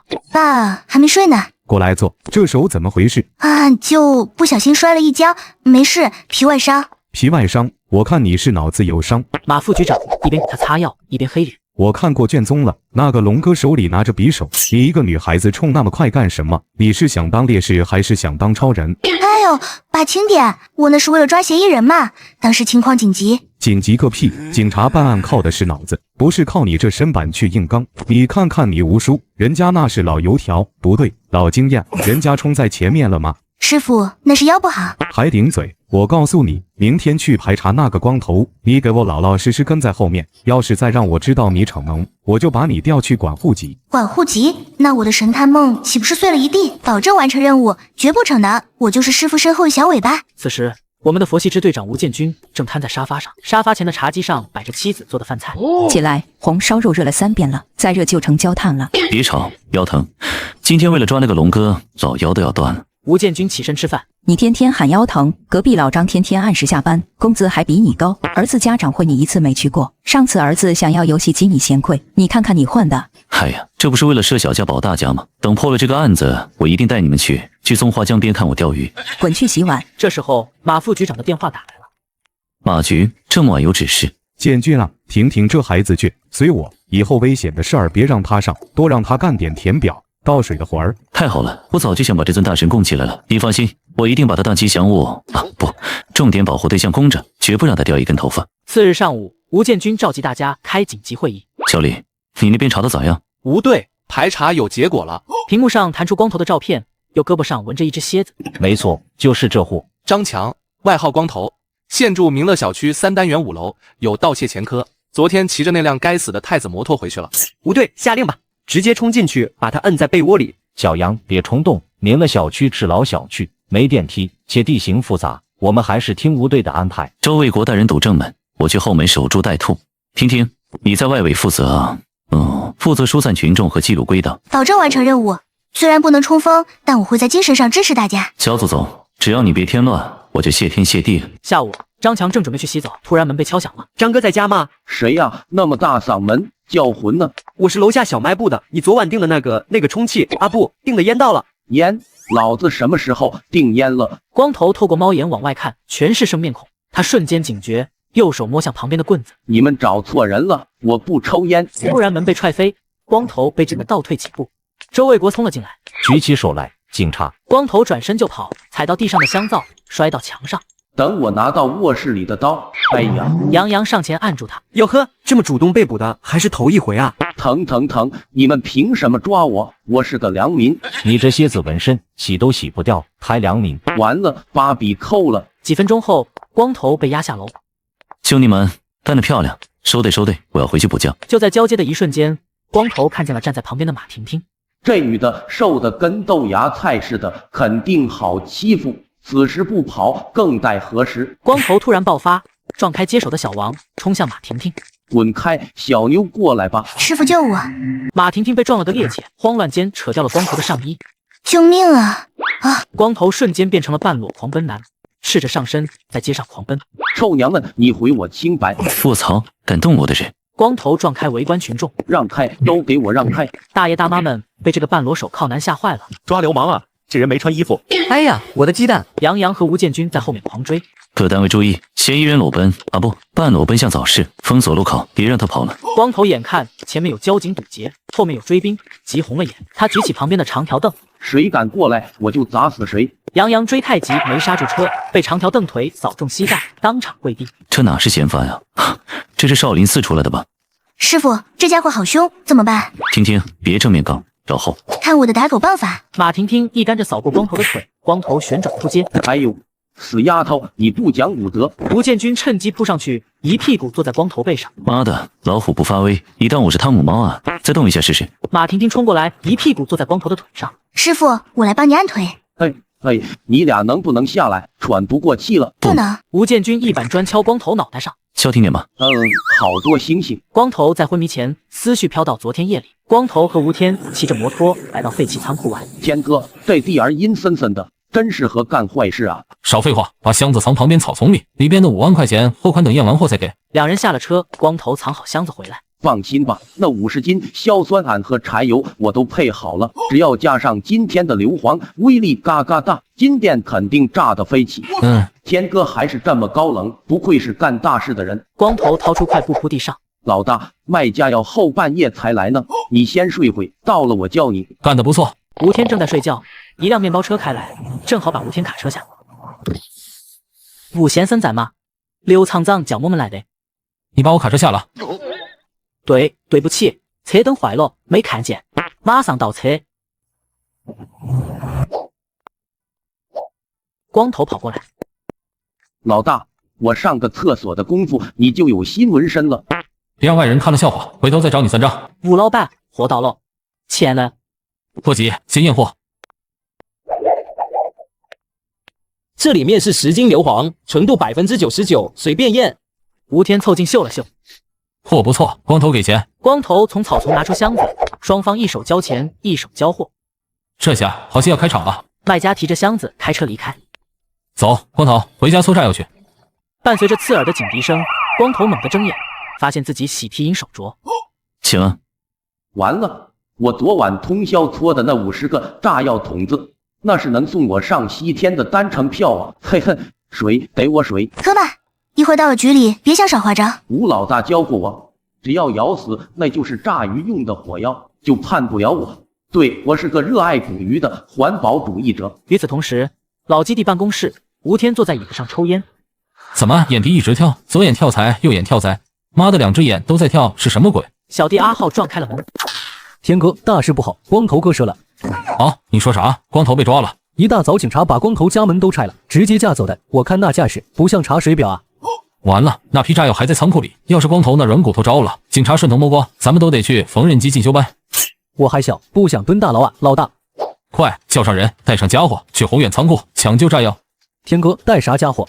床底下有2根钢管，要是真碰上警察，那就啥？那就跑啊！难道还真打啊？你是不是傻？吴天开着快报废的桑塔纳，载着3个小弟狂飙进仓库内，生怕晚1秒就被警察包饺子。耗子，下车，先去看看有没有埋伏。天哥，远处那芦苇荡里会不会藏着狙击手啊？闭嘴，这他妈是老城区，你当拍好莱坞大片呢？报告老大，没有条子埋伏。吴天下车冲到墙角，看到那些炸药桶安然无恙，感动得泪流满面。吓死爹了！还在，这玩意儿现在就是烫手山芋，得赶紧摔给张三那个冤大头。另一边，张三带领的孝子劫匪团正在边吃早餐边开早会。都听好了，咱们不是为了钱，是为了救咱妈。这次行动只许成功，不许失败。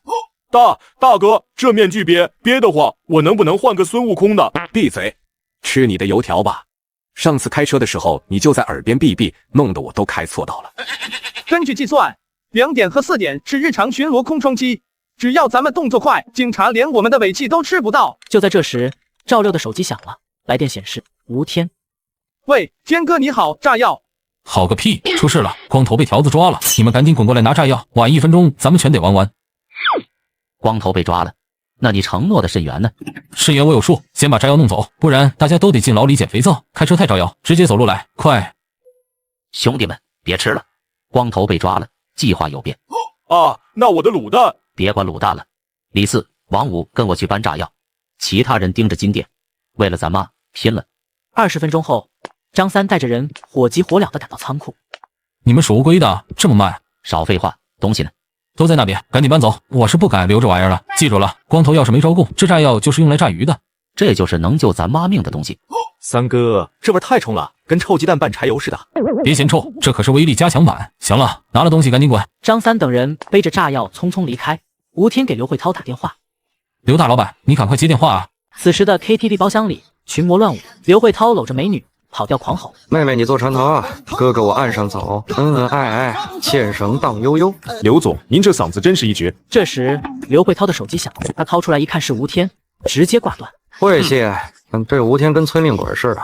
手机再次响起，刘总接吧，万一真有急事呢？吴天，你他妈有病啊！老子正忙着啊。刘大厂长，光头被抓了。抓就抓呗，哪个光头？卖瓜那个？卖你大爷！我的小弟和你接头买硫磺那个光头。我操啊！他被抓了。那我的硫磺厂岂不是也跟着倒霉？没错，他要是把你供出来，你就等着去监狱里忙吧。吴天，你个王八蛋，这是要害死老子！美女们都吓跑了。刘总别慌，咱还有时间处理。有个屁时间？账本都在厂里放着呢。咱们立刻去把保险柜里的账本出入库单，一把火全烧了，咱们直接说厂子失火了。好主意，只要没证据，神仙也拿我没办法。20分钟后，奔驰车漂移进场，刘慧涛和秘书下车，走到空地中间，堆着一堆账本和几个箱子旁边。刘总，这3年的黑账都在这了，请给老子烧啊！账本被点燃，烧得好，烧成灰，看警察查个毛。刘总，旁边这几箱黑硫磺咋整？找车拉走埋了。来个屁，来不及了，直接烧。刘总，那可是200多斤硫磺，烧了会有毒气，而且容易爆炸。抓着球，这大半夜的鬼都没一个，烧干净了1两半两，忙活了。空地中间顿时火光冲天，吴天带着自家账本冲进哥哥无法住的酒店套房。哥，不好了，我小弟光头被条子抓了，我要完了。安心了，你只要咬死买硫磺是炸鱼的就没事，他们也没证据证明你牵扯到抢金店的事。对，我已经叫刘慧涛把证据销毁了，到时候再请个好律师，上个双保险。张三他们还信你那套找肾源的说辞不？那帮傻子信得死死的，等他们送来金子，我就骗他们去废弃工厂取肾，到时候让他们有去无回。干得漂亮，这就叫无毒不丈夫。为了咱们即将创办的天法置业房产公司和大别墅，干杯！两兄弟正在自我洗脑的时候，警方早已准备好了提审光头的材料，一张大网正在渐渐收拢。吴建军正在吃面条，马婷婷抱着资料破门而入。师傅，面试及情报，光头的底裤底细我都查出来了。丫头，你是自带破门锤吗？光头原名李二柱，李家村人，偷过拖拉机，是个惯犯。乖徒啊，办得漂亮！咱们一块去审讯室，看看能不能从他口中掏出点什么有用信息。师傅，那个光头敢袭警，绝对是块钛合金硬骨头，不好啃呐。没事，到时候咱们师徒俩联手，不信啃不下呢。婷婷，马副局长叫你过去一趟。完了，肯定是我昨天冲太猛，老爹又要念紧箍咒了。师傅，救我！去吧，那是你亲爹，还能是了你？哎，好吧，可是您没人打配合了呀。没事，这不是还有我吗？与此同时，审讯室里的光头正在进行激烈的头脑风暴。吴天老大说了，只要把锅甩给卖硫磺的刘慧涛，我就能轻判。对不住了，刘老板，但死道友，不死贫道，这可是江湖规矩。吴建军带着周卫国推门而入，坐到了光头对面。姓名李二柱，1995年偷拖拉机判了2年，业务挺熟练。警官，这陈年旧账你们也翻？废话，难道户籍系统是摆设吗？这货怎么一惊一乍的？少废话！昨天搜出来的硫磺哪来的？用来干嘛的？坦白从宽，抗拒从严。我都说，硫磺是找昌盛厂刘慧涛买的，没开票，私下交易。这么痛快，买硫磺干什么？炸鱼啊！警官，我家穷，老娘卧病在床，我就想去松花江炸点鱼卖钱，1斤5块呢，这比打工来钱快多了。神他妈炸鱼！你这闻着蝎子的去炸鱼，我看你是想炸松花江大桥吧？炸药我都做好了，放在东郊宏远仓库，进门左转第3棵柳树的洞里，用黑袋子装着。慢点，你有这记忆力考研，偷什么拖拉机？你为什么要跑？为什么要袭击？光头继续飙演技。我怕，我看见警察就哆嗦，我就是想轻轻推开同志，赶回家给我娘煎药。天地良心，我是大孝子啊！这剧本太丝滑了，但他说的又都能查证，是剧本太完美，还是我多心了？那个中间人，仓库管理员王强有联系方式吗？没，就见过2次。刘慧涛说他辞职回老家养猪去了。行，如果查实你说的是真话，算你立功。吴建军和周卫国走出审讯室，赶紧派人去查查那棵树。走廊里，吴建军靠着墙。卫国，你信吗？不信，但他说的太细了，连树洞都知道，不像编的。就是太细了才假。哪有罪犯生怕警察找不到证据的？这货是在这儿跟我玩，请君入瓮呢。你去带人去那个仓库，如果有炸药。明白。周卫国刚走，马婷婷就捧着保温杯蹦跶回来了。师傅，我回来了，光头招了吗？招了，招的比我吃面还快。说是刘慧涛卖的硫磺用来炸鱼。刘慧涛，我就看他不像好人。别急着下定论，这光头像是被人指点过，专门来送人头的。就在这时，吴建军腰间的 BP 机响，这复古的声音在走廊里格外刺耳。好家伙，周卫国说找到了，位置、包装跟光头说的一模一样。真的有炸药？那光头没撒谎。有没有撒谎不知道，但这个刘慧涛这次是黄泥掉进裤裆里，不是屎也是屎了。新线索出现，得赶紧开个会商量下一步方案。20分钟后，小会议室里，吴建军正在黑板前讲新情况。情况就是这样，光头指认刘慧涛，炸药也找到了，成分和昌盛厂的一致。老吴啊，这事儿悬。刘慧涛那人我查过，做假账那是祖师爷级别的，他会为了这点小钱亲自卖硫磺给光头这种小混混。我也觉得不对劲，但这证据链闭环啊。小会议室内，众人正在热烈讨论着。吴队，我感觉这应该是有人故意陷害，想要搅浑水，来一招汽车保帅。师傅，管他气什么保什么，刘慧涛违法卖硫磺是事实。咱们有理由请他喝清醒茶啦。我感觉自己像头被蒙眼拉磨的驴，转了半天，连磨盘在哪儿都没摸着。磨盘就在昌盛硫磺厂。老王，你明天带人去查账，理由是安全生产核查，别打草惊蛇。收到，吴队。婷婷，整队，不管前面是馅饼还是陷阱，先把刘慧涛请回来聊聊。是，保证完成任务。这丫头怎么一提到抓人，就跟去游乐园似的？与此同时，老板刘慧涛正把玩着雪茄。刘总，账册全处理了，烧成灰混进煤渣，填了后院的坑，上面浇了层水泥，耗子都别想扒出来。硫磺数额怎么处理的？仓库少了的硫磺也报了收潮报废。好，干得漂亮！没有账本，警察就是无头苍蝇。老子这招灰飞烟灭，够写进反侦查教科书啊！对了，刘总，下午警察打电话来问安全生产的事儿了。你怎么不早说？他们问什么啊？是不是发现什么？就是例行询问。我说您去省城出差了。饿了，吓死老子了！这帮条子天天查，不知道了还以为硫磺能炼金呢。刘慧涛为了押金，决定去金碧辉煌夜总会潇洒一番。啊，跟我去放松放松。新来了几个妹子，贼带劲。光头都被抓了还敢去浪，我得赶紧跑，你自己找死别拉上我。刘总，我去不了，我爱人急性阑尾炎住院，我得去送饭。切，扫兴。刘慧涛甩出一沓钞票，拿去，这钱给你爱人买点进口药，又要拖后腿。谢谢刘总，您真是菩萨转世。刘慧涛钻进大奔，开车离开，见了秘书一身泥点。傻缺，老子单身30年，哪来的爱人？骗你个蠢猪你也信？晚上8点，秘书张启红拉着价值100万的财物，化名林伟出现在火车站候车厅。2小时后，我就在广城喝茶了。刘慧涛，你就在局子里啃摸我头吧。周卫国本来是蹲守别的线索，没想到瞎猫碰上死耗子。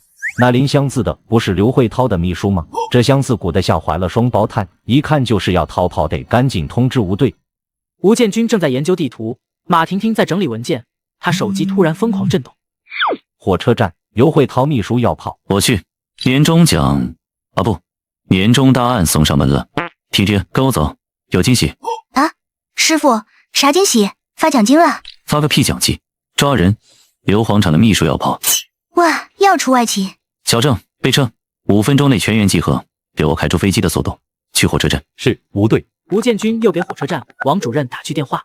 王主任，我是刑侦支队的吴建军 ，K2384列车上有嫌犯，必须给我按住，无论如何不能发车。好的，吴队，那我们就说是车门液压故障，需要检修。师傅，周卫国说秘书在12号车厢，行李箱就在脚边。好极了，这小子管账这么多年，手里肯定有刘慧涛的罪证。出发！吴建军瞬间从佛系大爷变身热血战神，抓起警帽就往外冲。警车拉着警笛冲出大院，留下一片烟尘。车厢里挤满了人，秘书啃着馒头，看着窗外的夜色。周卫国在一端不远处假装看报纸，盯着秘书。自由的气息，金钱的味道，永别了，卡江的土鳖们！各位旅客请注意，由于车门故障，列车将延迟发车，请大家稍安勿躁。什么破车？关键时刻掉链子！听说了吗？哈江那金店的劫案，警察还没抓到人呢。可不是嘛，那天还炸了异响，我老婆还以为过年提前放炮呢。这时，几个黑影从列车另一端向秘书靠过来。周卫国放下报纸和张启宏对视，吴对劲，那眼神像看一块会行走的案板肉。吴建军从另一端带人进入车厢。警察都别动，把手里的扑克牌和泡面都给我放下。张启宏手抓住行李箱想逃跑，这时候一只手搭上他肩膀。张启宏，跟我们走一趟吧。张启宏吓得手里的馒头掉在地上，滚到了吴建军脚边。不是我啥也没干。话音刚落，他手里的行李箱磕到座位，直拉链崩开，许多红彤彤的100元大钞飘出来，中间还夹杂着金条，全车人闪瞎狗眼。卧槽，移动 ATM 成精了！再拍照，坐火车居然遇到财神爷撒钱。没有混硫磺的味，这是硫磺厂的公款啊！这都是刘慧涛给我的分红，我是被胁迫的小白菜啊！小白菜还知道用假身份证跑路，听听铐上，其他人把赃款带上。是，师傅。冰凉的手铐锁住了张启宏发财的梦想。我的海景房，我的小超市，我的芝麻酥饼，全都没了。别看了，这钱还要充公呢。走吧，别耽误大家发车。回到局里，吴建军立刻开始审问。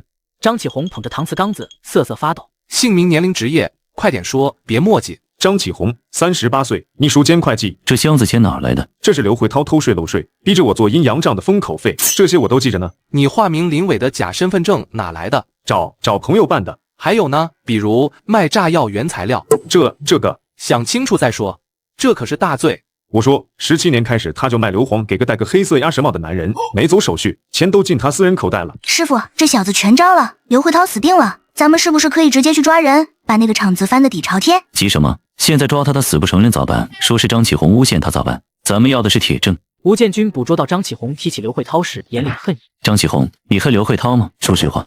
我恨得牙痒痒。他在 KTV 搂着妹子唱歌，我在这儿戴着手铐喝凉水，凭什么？想不想让他进来陪你一起喝凉水？想不想早点出去？想，做梦都想。我们给你一个戴罪立功机会，演场戏。吴建军递给张启宏一个微型录音机，你带着这个去找刘慧涛，就说家里事办完了，回来陪他喝酒，让他亲口把那些破事说出来。这是让我去套话，放心，刘慧涛那个大嘴巴，喝2两猫尿什么都往外咧。这就对了，能不能减刑就看你的表现了。凌晨1点半，会议室里一群警察顶着黑眼圈，听吴建军布置战术。听好了，这是一场大戏。老杨，你带人扮成客人，别点太贵的酒，经费有限。明白。技术队把监控布好，便衣队把金碧辉煌给我围成铁桶。师傅，我演什么？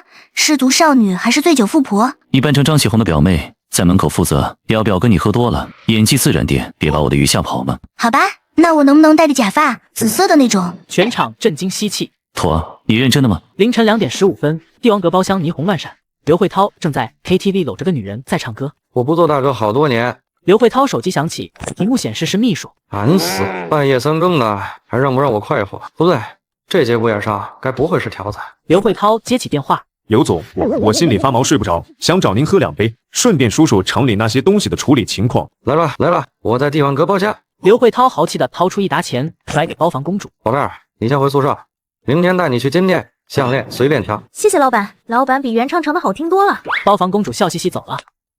张启宏推门进来。张启宏，你爱人病好了。好了，多亏刘总给的钱，我爱人说让我以后给您当牛做马。所以这就对了，来喝酒。老杨手下的便衣扮成服务生，端着果盘进来。先生需要什么酒水？这是暗号，意思是设备还好使不？就喝周总点的就行。滚，别挡了老子唱歌。谢谢刘总，祝刘总年年有今日，岁岁有今朝。服务生退出去时，特意把门留了条缝。酒过3巡，刘慧涛已经有点晕晕乎乎，张启宏见时机成熟，开始飙起了演技。刘总啊，刚才我看见南环路新装了俩监控，还有穿制服的在查车，万一被顺藤摸瓜，咱俩不就完了吗？切，你小子就是属兔子，来瞧。来了，装逼王要开始自爆了。真梦在我眼里就是小孩过家家。前2年我往西山黑煤窑送货的时候，那查的比现在严10倍，老子照样送进去，连个屁都没被查到。我的天哪，刘总您太神了，快教我咋躲过去的。首先得改路线，别走大路啊，走芦苇道那条小路，两边全是稀泥，监控装都立不住，高，实在是高。其次货得藏好，用化肥袋子装，外面套饲料袋，上面扔几件工人的臭衣服，就算警察拦下来，谁愿意翻那堆臭烘烘的破烂？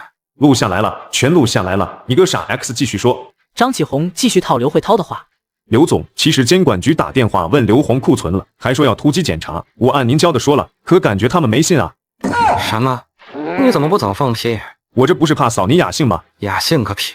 我后山藏了50吨货，是给黑煤窑叫老黑的人的，还要运去缅北，这就是咱翻身的本钱。要是被查了，咱俩都得进局子。都这个点了，咋来得及？赶紧滚回厂里，叫人把后山的货全搬出来，用印着复合肥的袋子装，今晚必须转移。好嘞，我马上就去。录上了吗？全录了，连他唱歌跑调那一段都录上了。这老小子完了。师傅，录音带子已到手。呜。好哎，各单位注意，倒计时1分钟，目标帝王阁，行动。张启宏突然腿软，扶着墙滑坐在地。马警官，我这次算立功吧，能争取到带独立卫生间的单间吗？刘慧涛正在点歌，老杨带着特警队员进来。你们疯了！老子唱个歌招谁惹谁了？抓条也要讲证据吧？刘慧涛，你涉嫌非法经营危险品，跟我们走一趟吧。危险田？警官您肯定搞错了，我厂子只生产环保型水泥添加剂。哦，那您解释下，环保添加剂为什么需要半夜用化肥袋运去后山山洞？哇，我要投诉！你们这是非法拘禁，我看谁敢动我！这时，讲机里传来吴建军的声音：“敌对去后山山洞，硫磺50吨，别漏了。”后山？你们怎么知道？刘慧涛突然僵住，猛地摸了摸口袋，手机被监听了，不可能啊！刚才手机就没电了呀！张启宏和我是一根绳上的蚂蚱，不可能出卖我。那到底是谁？带走，到了局子，老实交代吧。刘慧涛被架着往外拖，两只脚在地上滑了。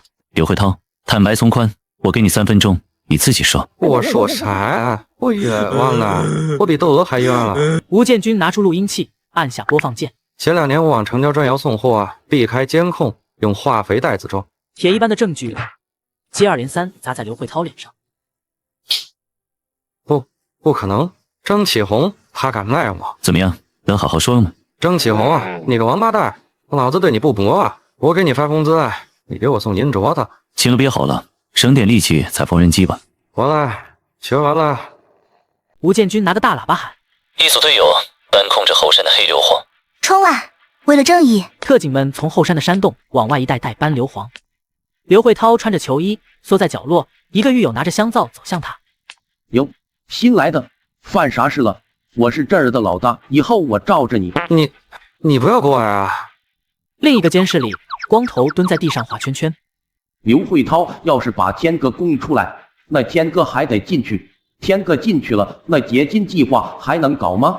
这逻辑闭环要死人呢！光头哥，听说又进来个大老板叫刘慧涛，是你熟人？滚犊子！铁门打开，吴建军来找张启宏。吴队，我能减刑吧？刘慧涛能出来报复我吗？只要你做污点证人，就是立大功了。只要你配合交代，刘慧涛这辈子是出不来了，你不用担心。我一定好好配合，谢谢政府，谢谢吴队。第二天，老杨拿着大喇叭对着黑煤窑洞口喊：“里面的人听着，你们被包围了，放下武器，出来投降。”老黑拿着一把磨得锃亮的铁锹钻出来，身后跟着2个手持铁棍的侄子。扎水啊，我们是正经挖煤的。正经挖煤需要跟刘慧涛买几10吨硫磺，别装了。我不认识什么刘慧涛，你们这是血口喷人。敬酒不吃，吃罚酒，抓起来！几个警员拿着警棍冲了上去，老黑怪叫一声，抡起铁锹就扫。给我撒手！铁锹掉落，老黑被身后的警员小王一脚踹跪在地上，行了个大礼。小李死死按住他，给老黑戴上手铐。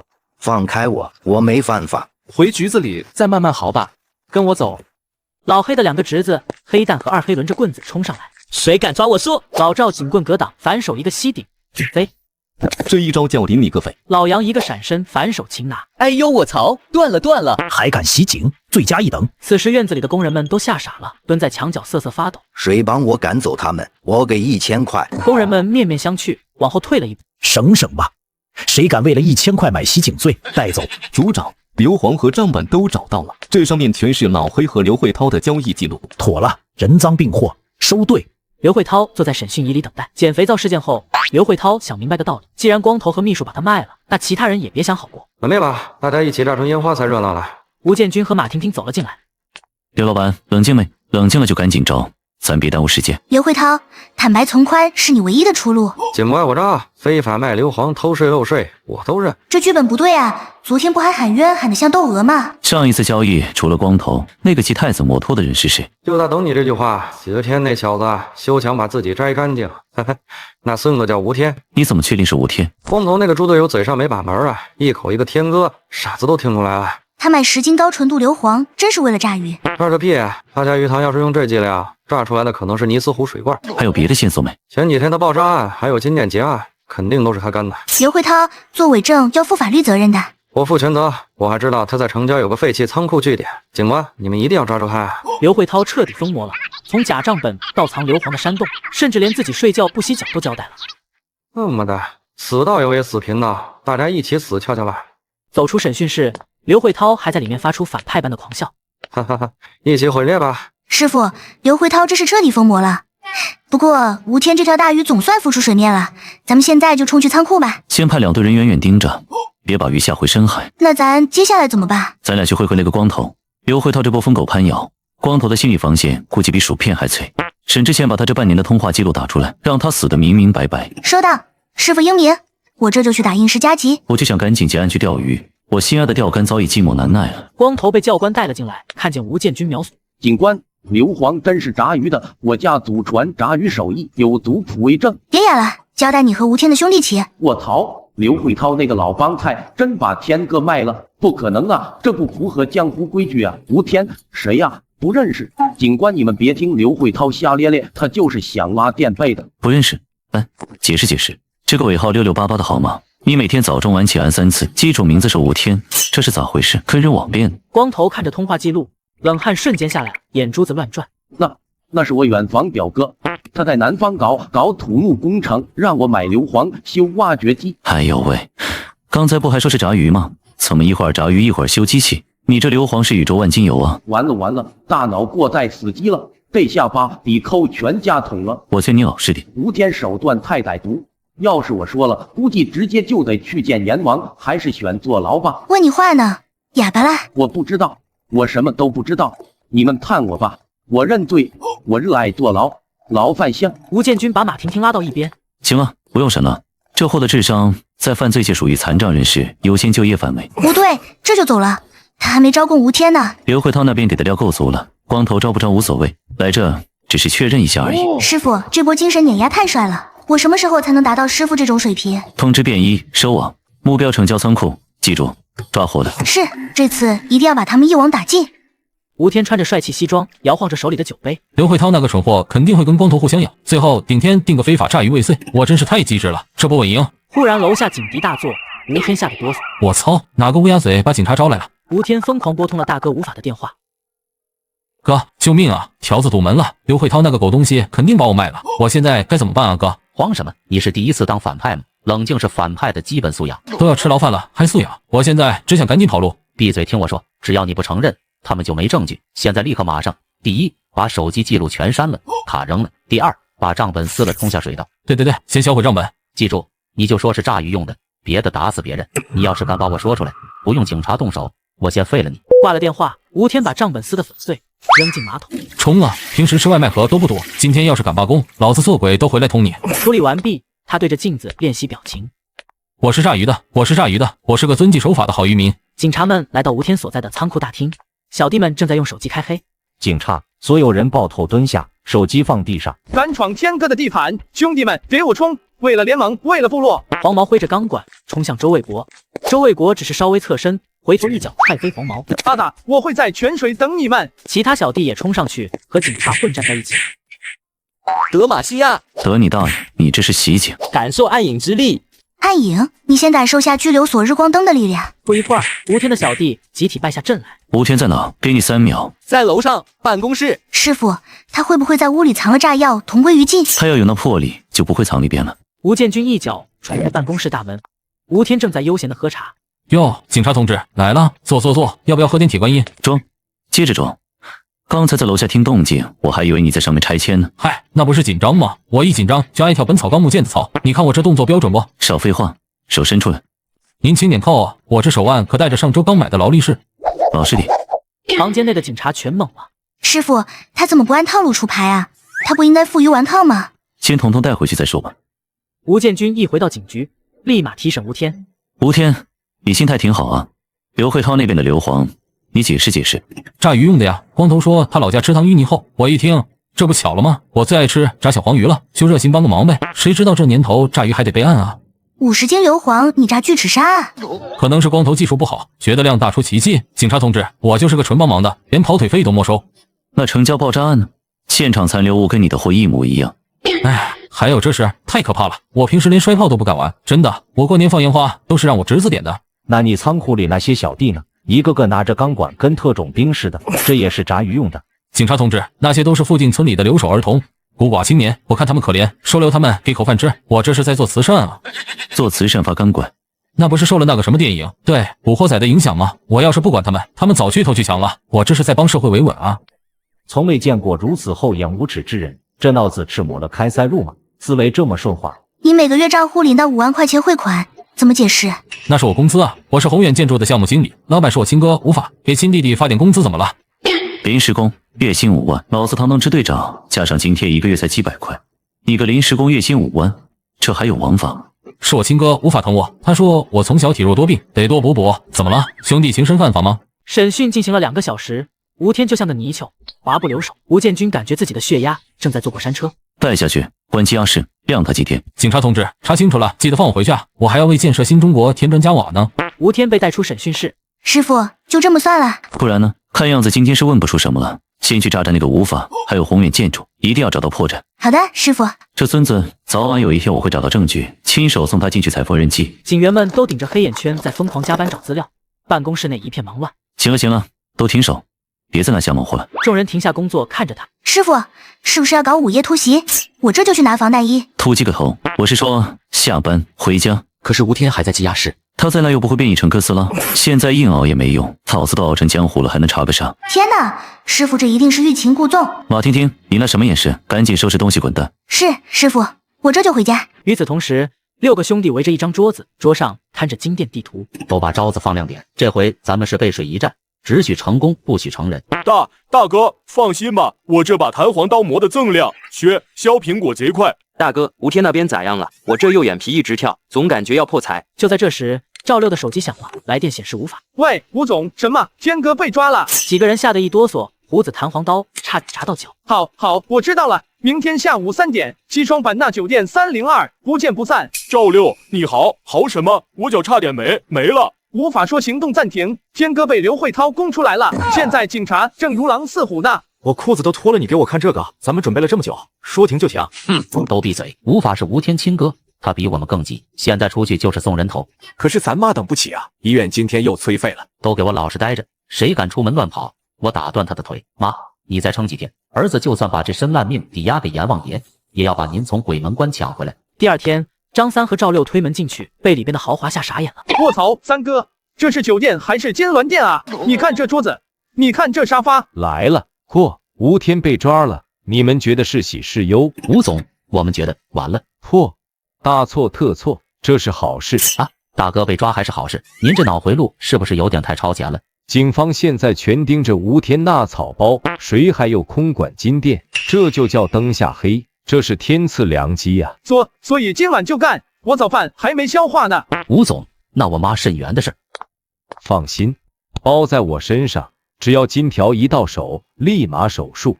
我无法做生意，讲的就是一个诚信。吴总，您就是当代及时雨宋江，今晚这活我们兄弟就算豁出命也给您干漂亮了。去吧，皮卡、阿布、西游天团。回到破旧的孤儿院，兄弟几个围成一圈。大哥，吴总给准话没？是干还是润？今晚行动，今晚这么干，我内裤还没洗呢。早干晚早解脱，反正横竖都是赌，赌赢了妈就能活。大哥说干，咱就干，反正也不是第一次了。都听好了，这次只求财不伤人，拿了金条就跑，谁要是贪多，我打断他的腿。现在大家休息一下，下午2点，咱们去医院看看吧。空气瞬间凝固，大家都知道，这可能是最后一次见面了。下午2点，王素琴虚弱的躺在病床上，重胸的推门进来。妈，我们来看您了。三儿、四儿，你们都来了，怎么都不上班啊？妈，俺们调休，集体调休。调休好啊，妈跟你们说，穷不要紧，千万别干坏事。妈这心里老突突，总觉得你们有事瞒着我。妈，你想哪去了？我们都是守法公民。这不，最近找了个大工程，马上就有钱给您做手术了。大工程，搬砖还是扛水泥，能挣那么多钱？是高科技搬砖。王素琴虽然病重，但心里跟明镜似的。三儿，你看着妈的眼睛说，这手术费哪来的？你要是敢走歪路，妈现在就拔管子，不拖累你们当罪人。张三扑通一声跪在地上。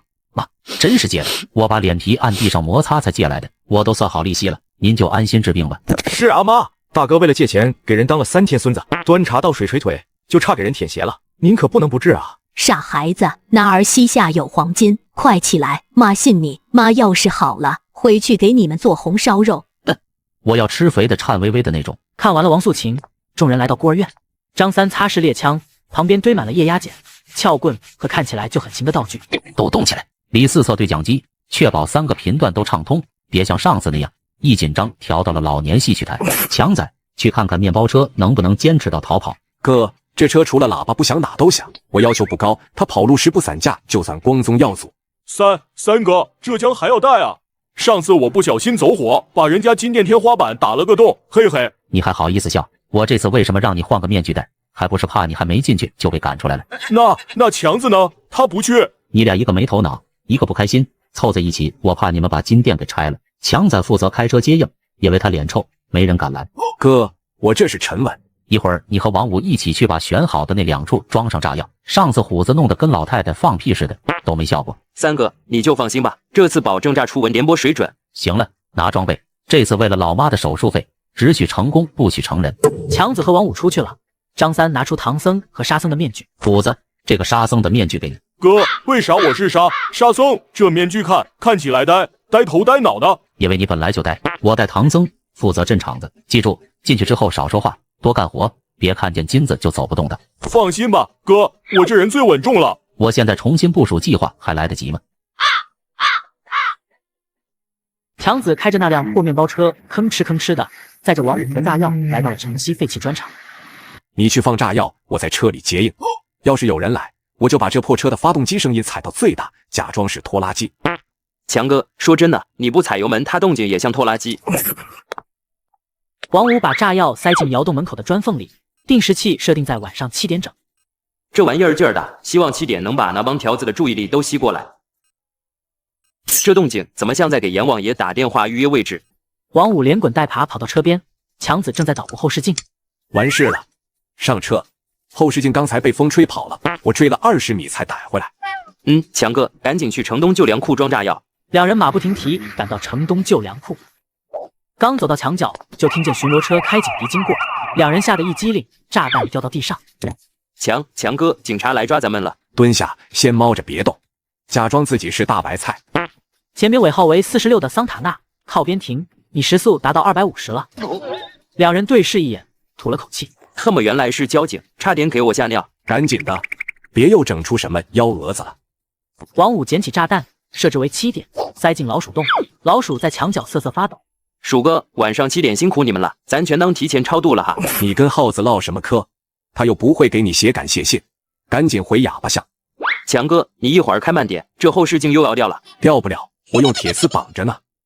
此时的吴建军像做贼一样溜出警局，钻进了小舅子的 SUV。姐夫，快！我都踩好点了。卧龙湖那边的鲫鱼现在正是傻的时候，给口吃的就上钩。终于逃出来了。婷婷那丫头眼神太吓人了，再晚下班一步，她能拉着我通宵分析卷宗。姐夫，你这工作太辛苦了。来，抽根华子，今晚咱们不醉不归，不对，是不掉满1桶不归。低调。我跟他们说是回家陪老婆，要是被发现出来钓鱼，我这支队长的威严往哪儿搁？放心，这车窗膜是单向的，天王老子来了也看不见里面是你。还是你小子懂我？金店里一片祥和，店员李梅正在擦项链，保安老周正听着京剧《霸王别姬》，手里捧着保温杯。梅姐，你说咱们店不会也遇上那帮《西游记》劫匪吧？呸呸呸！童言无忌，大风刮起，咱们有老周真唱呢。你听他这王八扒鸡放的多带劲！那是《霸王别姬》，还有叫周叔，我才58，当不起老子。周叔出事就按这个，警察5分钟就到，前提是你得按对。上次消防演习你按成空调开关了。放心，我这双眼睛开过光。你看对面奶茶第2楼那个小伙，天天来喝珍珠奶茶，面相敦厚，绝对是良民。老周指的方向正是负责望风的劫匪李四。李四正在给张三打电话，对面就是新源金店。大哥，条子撤了，下次巡逻2小时后7点动手，时间充裕的能睡个回笼觉。很好，我们就在附近，等炸弹一爆炸，我们就动手。先生，您的积分卡满10杯了，你想兑换一杯什么口味的呢？我自己下去兑。李四匆匆下楼，四兄弟聚集在老槐树下。哥，2个地方的炸药都安置好了，这是剩下的。最后一份炸药我带进去，万一有情况能用得上。我把面包车停在哑巴巷口，发动机不关，你们一出来我就开车。王五，你在平安巷口的摩托车旁等着，万一汽车被堵，就用摩托车接应。放心吧，哥。虎子，一会炸弹一响，你就跟着我冲进去。好的，哥，这面具没眼儿，看不见你啊。你是不是蠢？戴反了。王五骑着摩托车走了，胡子把面具换过来。还有5分钟，所有人各就各位。收到。好嘞，俺准备好了。专场，房顶有只猫蹲在房顶打哈欠，粮库里大老鼠嗅着炸药。晚上7点，原本安静的废弃砖厂和旧粮库瞬间迎来了他们的高光时刻。晚上7点，两边同时爆炸，地面剧烈震颤，现场火光冲天。车内，吴建军喜滋滋地摸着鱼竿，小舅子开着车。此时，吴建军乘坐的 SUV 在去湖边钓鱼的路上。姐夫，刚才那2声是雷公打喷嚏，还是谁家放2踢脚？我这眼皮跳得厉害，这动静听着不像打雷。管他呢，估计是哪个矿山违规开采。姐夫，你看前面就是卧龙湖了，那水面跟撒了金子似的，啧，都是鱼在吐泡泡。这时候，吴建军的手机炸响，屏幕上马婷婷3个字像道催命符。姐，今晚鱼汤变加班泡面，不接，明天我变签刑侦支队长吴建军。这选择题比高考数学还难呢。姐夫，别接了，工作是干不完的，但鱼是不等人的。不接不行啊。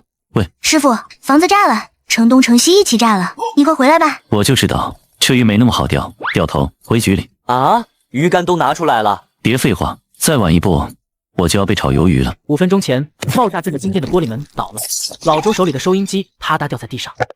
哎呦卧槽，地震办没发通知啊！就在老周伸手准备去按警报器的瞬间，一支枪就把他砸晕。大姐都不许动，各位施主请配合取经事业。张三举着枪，胡子手里挥舞着撬棍，呵斥着：都给我蹲下！谁敢动我就用9齿钉耙。不对，是9成新撬棍敲谁。好汉饶命，钱都在柜台里。打开柜台，快点，给你10秒钟。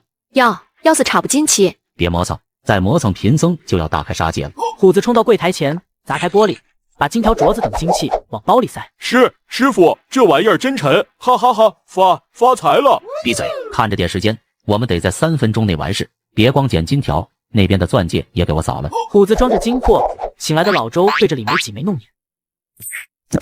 老东西，眼皮抽筋了，再动废了你。师傅，才半包，储藏室里肯定还有硬货。张三用枪顶着李梅的脑袋。储藏室在哪？别跟我说没有，我都闻到你们老板的铜锈味了。真没有，我们是连锁店，贵重物品当天就送回总仓里。张三一巴掌扇在李梅脸上。我看你是不见棺材不掉泪，再不说实话，下一次就不只是巴掌了。有个小储藏室，但里边都是些旧款首饰，还有账本，真的不值钱。带路，别耍花样。储藏室要是没东西，我就把你这店里的人一个个崩了。张三压着李梅路过胡子身边，对他说：沙僧，你在这儿盯着，把人质都捆成粽子，我3分钟救出来。放心吧，师傅，俺捆朱可有一手了。铁门前，张三用枪管戳李梅后背。开门，输错一次密码，我就崩掉你一根手指头，正好10个手指头够你是10次。李梅吓得手抖，第一下直接按错，发出滴滴的报警声。张三一枪托砸在店长后背。别耍花样，再开。哎呦，开了，真开了！铁门咔嗒一声开了，张三松了口气。再不开门，我就得引爆炸药了。还好，我这条小命算是保住了。小屋里珠光宝气闪瞎人眼，张三随手拿起帝王绿翡翠镯子，那光泽一看就价值连城。这叫不值钱，这玩意儿够我买2套房了。大哥，那是大老板的私藏啊，丢了我会被灭口的。关我屁事！张三开启了进货模式，翡翠、红宝石、蓝宝石，只要发光的都往包里塞。他走到老式保险柜前，打开，真美丽，里面全是账本。我数3个数，1、2。开，我开还不行吗？保险柜一开，账本上躺着一对鸽子蛋大的钻石耳环，闪瞎狗眼。这就是你说的账本？你家账本长这样？这下真没裂啊！老板回来，我就完了。大哥，人质都绑好了，外面有警笛声，条子快来了。特么比预期还早了1分钟，撤！张三敲晕李梅，两人拎着战利品包往旁边的小侧门跑出去。张三和胡子飞身跃入车内，破面包车弹射起步。走，警笛声都能听见，2重奏。卧槽，车门掉了！别管了，抓紧点，赶紧走。车里，虎子抱着一包金子，喜笑颜开。大哥，这比打游戏刺激多了，咱这可是警匪大片啊！闭嘴，坐稳了。强子，按第2方案走不当将。收到。等这批金子处理了，妈的手术费就有着落了。兄弟们行动结束后，王五到废弃车库拆车，零件分别扔3个地方，别留痕迹。赵六负责把面具、手套那些都烧了扔江里。收到，老大。刚想去爆炸现场的马婷婷，正好撞见冲出来的五菱之光。该死的面包车，赔我的苹果！警察同志，快抓他们！妖兽了，我的鸡蛋灌饼飞了。同志，他们往东边跑了，车里那包裹的跟怀了8胞胎似的。抓到你们了！指挥中心，西园金店被抢，嫌疑车是辆梅门面包车，正在往李家巷逃窜，请求支援。马婷婷跳进警车，追赶前面的面包车。前面的面包车停下来，你们已经逃不掉了。这女条子属牛皮糖的吗？急什么？前面就是王家巷，够他喝一壶的。面包车拐进王家巷不见了，马婷婷追了过去。哈哈，王家巷是死胡同，这就叫瓮中捉鳖。马婷婷下车查看，烟尘散去，前面墙上一个大洞，面包车无影无踪。你们是不是知道我这车底盘太低过不去？作弊，这是作弊！一拳砸在旁边的墙上，强烈。我马婷婷对天发誓，抓不到你们，我就把刑侦支队所有案卷抄一遍。此时的刑侦大队乱成了一锅粥。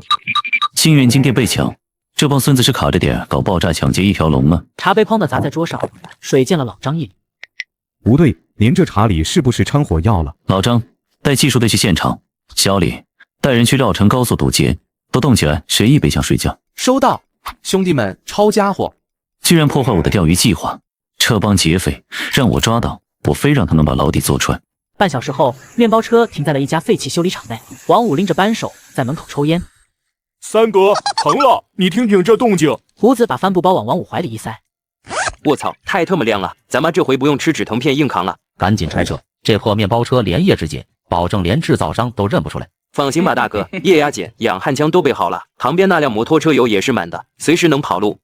真的，这回是真的，不是上次那个只有皮是金的破佛像了。咱妈的手术费够了，剩下的你们分了，开个小店卖煎饼也好，修脚也行。三哥，那你呢？等妈手术成功，我去自首，这锅我背，算是我给国家省点办案经费。别煽情了，今晚先庆祝，我去镇上买烧烤和茅台，都要最贵的。几个大老爷们看着金子，笑着笑着就哭了。妈的，老子以后再也不用看医生那张臭脸了，我要给妈买羽绒服，买10件，穿1件扔9件。李四带着烧烤和2瓶飞天茅台回来了。来，兄弟们辛苦了，过来撸串喝台子。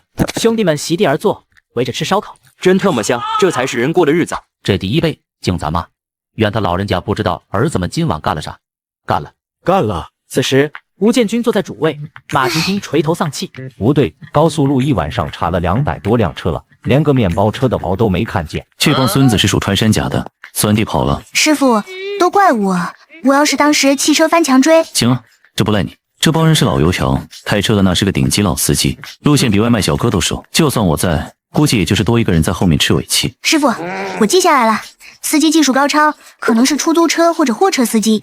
还有，他们对裤裆巷那种破路都门儿清。周卫国，去查哈市的出租车司机档案，尤其是有前科的。是，吴队。马晶晶，别再那自我感动了，跟我去金店再审李梅。是，师傅。金店里一片狼藉，玻璃渣子满地都是。吴队啊，那帮人太吓人了啊！你看我脸都肿了。先别好，说说细节，越细越好。俩人，就俩人，一个戴唐僧面具，一个戴猪八戒面具，不对，是沙僧面具。反正就是《西游记》那一套。西游记团伙可能信佛。那个带唐僧面具的手里拿个猎枪，枪托直接对我腰子上，他把我按在柱子上，那铁锈味儿直冲脑门。手法很专业，平头撬棍，直奔锁心，这可不是一般的街溜子。最可怕的是那个戴沙僧面具的，那是个疯子啊！随着李梅的描述，那个荒诞的抢劫现场仿佛就在眼前。虎子抓着金子夸张的笑，旁边蹲着瑟瑟发抖的电吉们。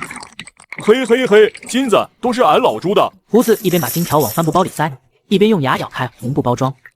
哪个大聪明设计的包装比俺老家的绑猪绳还难拆？不要啊，大佬，金子都给你了，你高抬贵手啊！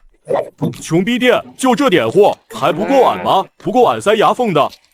他还嫌少，那可是几百万的货啊！他还问我储藏室在哪，语气肯定得像他家后院似的。嫌少，还知道储藏室？师傅，是不是说明这个人要不是经常来踩点儿，要不就是曾经是金店员工？对了，前段时间对面奶茶店有个小伙子天天去，一坐就是半天。马听听，去查监控。好嘞，师傅，保证完成任务。第二天清晨，胡子醒来，三哥呢？门口抽烟呢，等赵六那个酒蒙子醒酒。赵六迷迷糊糊走过来，醒了，喝点水，赶紧给吴法打电话。放心吧哥，我是大学生，脑子好使。赵六掏出手机，拨通了那个叫吴法的电话。喂，吴老板，事儿成了，老地方见。就在西双版纳酒店，你一个人来，别带尾巴。没问题。挂了电话，张三拉开装金子的包，金光差点闪瞎众眼。拿2根金条，一对镯子当样货，记住，必须确认肾源没问题再给大货。哥你放心，配型报告、健康证明，少一张纸我都不给他货。赵六骑着摩托走后，剩下的兄弟畅想着未来。哥，等咱妈好了，咱就把他接城里，租个大房子，天天晒太阳。还要请个保姆，专门伺候。等一切都搞定了，我就去自首。妈，后半辈子儿不能尽孝了。赵六能搞定吴法吗？那老小子看着就不像好人。放心，咱手里有他的把柄，炸药也是他给的，咱是一根绳上的蚂蚱，他不敢黑是黑。酒店的豪华房间内，吴法正喝着茶。这帮傻小子还真把金店给抢了，不错，这批金子归我了。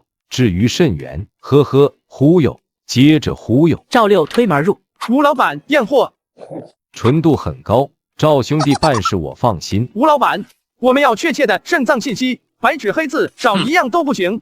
我们哥几个就这一个吗？出事了跟你拼命。放心，早给你们准备好了。无法推出一份连夜伪造的完美文件，上面全是看不懂的医学术语和看起来很正规的公章，全是筛选过的优质工体，健康的能去跑马拉松。行，看着挺像那么回事。这些信息保真吗？小样，跟我斗！你那大学白念了，社会这所大学你才刚入学呢。哎呦，我的赵兄弟，我无法在道上混，靠的就是这块金字招牌。行，这批样货你先收着。你要是敢骗我们，这些金条就是给你买骨灰盒的钱。慢走啊，赵兄弟，记得给5星好评。赵六离开房间，无法立刻变脸。哦，备用计划可以启动了。对，等他们交完大火就，你知道该怎么做。另一边，张三和胡子站病床前，病床的王素琴身上插满了仪器管。哥，妈以前不用插这些管子的，怎么突然就……妈，你一定要撑住啊！一个护士走了进来。你是家属吧？是的，我妈这是怎么了？来趟医生办公室，医生有话跟你聊聊。办公室里，李医生皱着眉头看着病历，张三十分紧张地站在他对面。医生，我妈能手术了吗？钱我们凑齐了，肾源也找到了。同志，我也想给你好消息。但你妈昨晚肾工程彻底罢工，现在全身器官都在搞联合大罢工。啥？昨天不还好好的吗？我们昨天给那个叫赵六的监护人打了800个电话，愣是一个没接。我都怀疑他是不是把手机扔火锅里了。昨天喝大了，该死。现在的情况是，如果强行手术，都未必能撑到下手术台。你们要有心理准备，随时可能那个2个字像一记重锤砸在张三天灵盖上。不可能，我们拼了命找肾源，就是为了救他。医生，你一定要救他。医学不是玄学，我也不是跳大神的。你们带他回家吧，多陪陪他，没2天日子。张三失魂落魄地走出办公室，吴建军坐在办公桌后看资料，面前的烟灰缸堆得像个小山包。事情还没有进展吗？不对，方圆5公里的监控我们看了3遍，现在看路灯都自带马赛克。金店对面的包子铺监控坏了半个月，老板懒得修。旁边小区的监控倒是好的，但每天这条路上几百个穿同款衣服的人，真是听君一席话，主听一席话。杨洋那边呢？技术队忙了一通宵，除了几枚工装靴印和撬锁痕迹，啥也没有。这帮人太专业了，声东击西，炸药牵制，撤退路线比我都熟。就在这时，马婷婷抱着文件夹冲了进来。师傅，出租车公司的后台有线索，能调出近3个月的轨迹，但是要市局开介绍信。走，现在就去。吴队、刘部、局长、政委、马副局长在小会议室等你，让你马上过去喝茶。小会议室里烟雾缭绕，杀气腾腾。吴建军，你陪我过来。吴建军挪到了会议桌前。之前那个抢佛像的破案子没破，我忍了。现在呢，新源金店近1000万的大案，市委王书记和李市长说，再破不了案，咱们全得吃市委做检讨。局长的口水喷了吴建军一脸。张局长，我们已经在努力了。努力有用的话，要警察干什么？我要的是结果。你知不知道，现在老百姓都骂我们是饭桶。老张，消气，建军黑眼圈都快掉地上了。这伙劫匪确实邪门，反侦查能力太强。局长，婷婷刚才汇报出租车线索有突破，正要去掉档案呢，就差咱们开介绍信了。对，杨洋也在查撬锁工具的来源，这种专业工具市面上很少见，肯定能顺藤摸瓜。行，给你们一周破不了案，你就卷铺盖回家钓你的鱼去。居然还有这种好事，不对，这时候不能表现出高兴。是，保证完成任务。吴建军回到办公室，点燃一支烟。这支队长当的，连根烟都剩最后一根了。周卫国和马婷婷兴奋地走了进来。吴队，别有压力，我们都信你。以前那么多难案您都破了，这次也一样。别信我只想狗到退休去钓鱼啊。对了，师傅，杨洋说撬锁工具查到了，全省就3家卖，好像是有1家，老板叫段老三，就在道外区。真的？怎么不早说？走，去道外区。3人匆匆出了门。吴建军带着周卫国来到老段五金铺里，看见老段正在吃饭。警官，卖锤子还是卖钉子？我买这个。段老三，上个月你进了10套这玩意儿，现在剩3套，那7套去哪儿了？我记账本被老鼠啃了。新源金店劫案现场痕迹跟这一模一样，你是想说劫匪是用牙啃开的锁？警官，我全找。上周有个男的来买过，给了500现金。长什么样？有什么特征？戴口罩帽子看不清，但是他身上有股味儿。狐臭？不是，是机油味，淡淡的机油味，像刚从修车厂出来的。看来这货要不是藏在机修厂，要不就是老司机了。很好，线索这就连上了。看来不用1周3天我就能回去钓鱼了。婷婷，收拾一下，我们一会儿去出租车公司核查一下。吴建军带着一行人来到出租车公司。来，喝茶。这是我朋友从云南背回来的普洱。张总，客套话免了，我们是来查人的。1查有案底的，2查近期突然辞职的，3查无故旷工的，4查最近老实修车的，尤其是去过废弃农机厂的。好家伙，这是要把我公司底库都翻出来啊！小李，去把这几类骑行种都给我筛出来。小李带着周卫国去资料室了。半小时后，周卫国把一叠资料拍在桌上。这12个倒霉蛋全是符合条件的。吴队，你看这个王浩偷过东西，案发时在金店附近瞎转悠。可疑。下一个，这个刘勇，他的汽修厂才倒闭，身上肯定有机油味，更可疑。再看看别的。突然翻到6兄弟中强子的资料。强子，这名字怎么听着像光头强的亲戚？哎，这不是那个强子师傅吗？上次我在公交车上被偷，就是他挺身而出帮我追小偷的，是个好人啊。好人？我看他印堂发黑，面带煞气，虽然没前科，但辞职太突然。直觉告诉我，这人有大瓜，重点关注。师傅，你这是学办案吧？这叫老刑警的直觉。卫国，你着重排查一下这几个。好的，吴队。为了让自己彻底脱罪，无法决定宴请哈城日报社的高管，利用社会舆论为吴天洗白。高社长、李总编，我无法虽为哈城数1数2的商人，但是我心里苦啊。吴总，咋了？这是我那个双胞胎弟弟吴天，冤枉啊！前段时间金店劫案，警察为了冲业绩，瞎抓人，把我弟弟抓进去了。啊，抓错了。千真万确，我弟弟确实买了点硫磺，但他那是为了去江里炸鱼吃，怎么就成抢劫犯了？神特么炸鱼，谁家炸鱼用硫磺？这里有鬼都不信。更离谱的是，他被抓进去之后，外面又发生了金店劫案，这不就证明真凶还在外面吗？可警察就是不放人，这是把我们老实人当替罪羊啊！吴总，这次是想我们怎么做？无法敬上台子酒，请2位写篇报道，用笔当枪，逼市局放人，这叫舆论监督。吴总，舆论监督警察，这尺度容易踩红线啊！是啊，这是太敏感，弄不好就是引火烧身啊！无法掏出吴天的照片给2位看，每份照片下面放着25万。这是我弟弟照片，这一脸憨厚的样子，像抢劫犯吗？确实挺憨的，看着不太聪明的样子。吴总，既然你弟弟这么冤枉，我们要是不伸张正义，那还叫媒体人吗？痛快！来，干杯！吴天，我的好弟弟，咱们这波稳了。第二天清晨，哈江日报像一颗核弹扔进了哈江市，报纸赫然印着电劫案侦破县江局，无辜市民遭误抓。我去，条子乱抓人，也太离谱了吧！抓不到劫匪就拿老百姓凑数，这吴天也太冤了。哈市老百姓骂声一片，舆论越来越往不好的方向跑去，刑侦队的压力也越来越大。此时的吴建军正瘫在椅子上。师傅，这报纸胡说八道，明明是吴天有问题，怎么成我们乱抓人了？听听要淡定，报纸嘛，擦屁股都嫌硬，看他干啥？建军啊，这次你可淡定不了喽！局长电话被打爆了，市委宣传部要求妥善处理舆情。我们已经有线索了，我们保证在3天内能破案。就给你3天，破不了，只能先放吴天平息民愤，抓紧点时间。我这边先帮你顶住压力，但你得给我个响亮的破案声。是，政委，保证让您听到2踢脚动静。政委出去了，杨洋跑了进来。吴队，重大突破！我们在金店附近发现了一个掉落的车门。车门？这能证明啥？证明劫匪车技赖。关键是在车门上提取到3枚新鲜指纹，还有个被遗忘的车辆保养手册，里面夹着个电话本，那上边有吴法和吴天的电话号码，备注炸药供货商。真的？这哪是车门，这他妈是劫匪递来的自首申请书啊！太好了，看他们还怎么嚣张！通知大家赶紧忙起来了，排查指纹是谁的。是，吴队。第二天，六兄弟的养母王素琴躺在棺材里，六兄弟哭成一团。妈，我们有钱了，肾源也找好了，您怎么就不等等啊？再也听不到你骂我饿死鬼投胎了。您做的红烧肉明明咸得要命，可我就爱您这一口啊！妈走了，钱也用不到了，这金子咋办？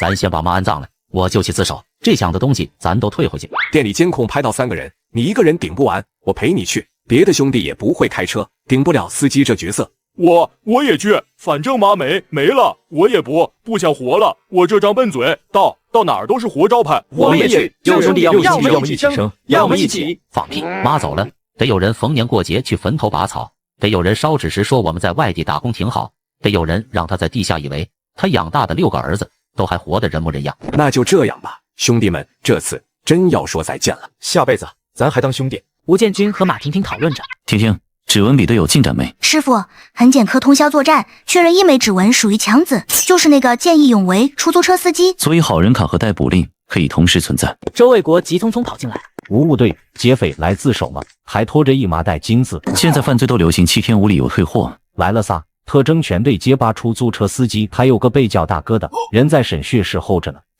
自首还组团，这算团伙投案自首，能打折吗？走，一起去见证奇迹。3兄弟坐在审讯椅上，对面是吴建军和马婷婷。说说吧，今天怎么想明白过来自首了？为什么要去抢劫？俺们吗？昨天走了，金子用不上了。我们都是孤儿，被一个捡破烂的老太太养大，她叫王素琴，今年68，尿毒症晚期。我们拿不出那么多钱帮她换肾，所以选了最快的路。我们只想要钱，没想伤人，炸点都选在废弃区，开枪也是朝天花板。俺妈临死前还说让我们别干坏事，俺们对不起她。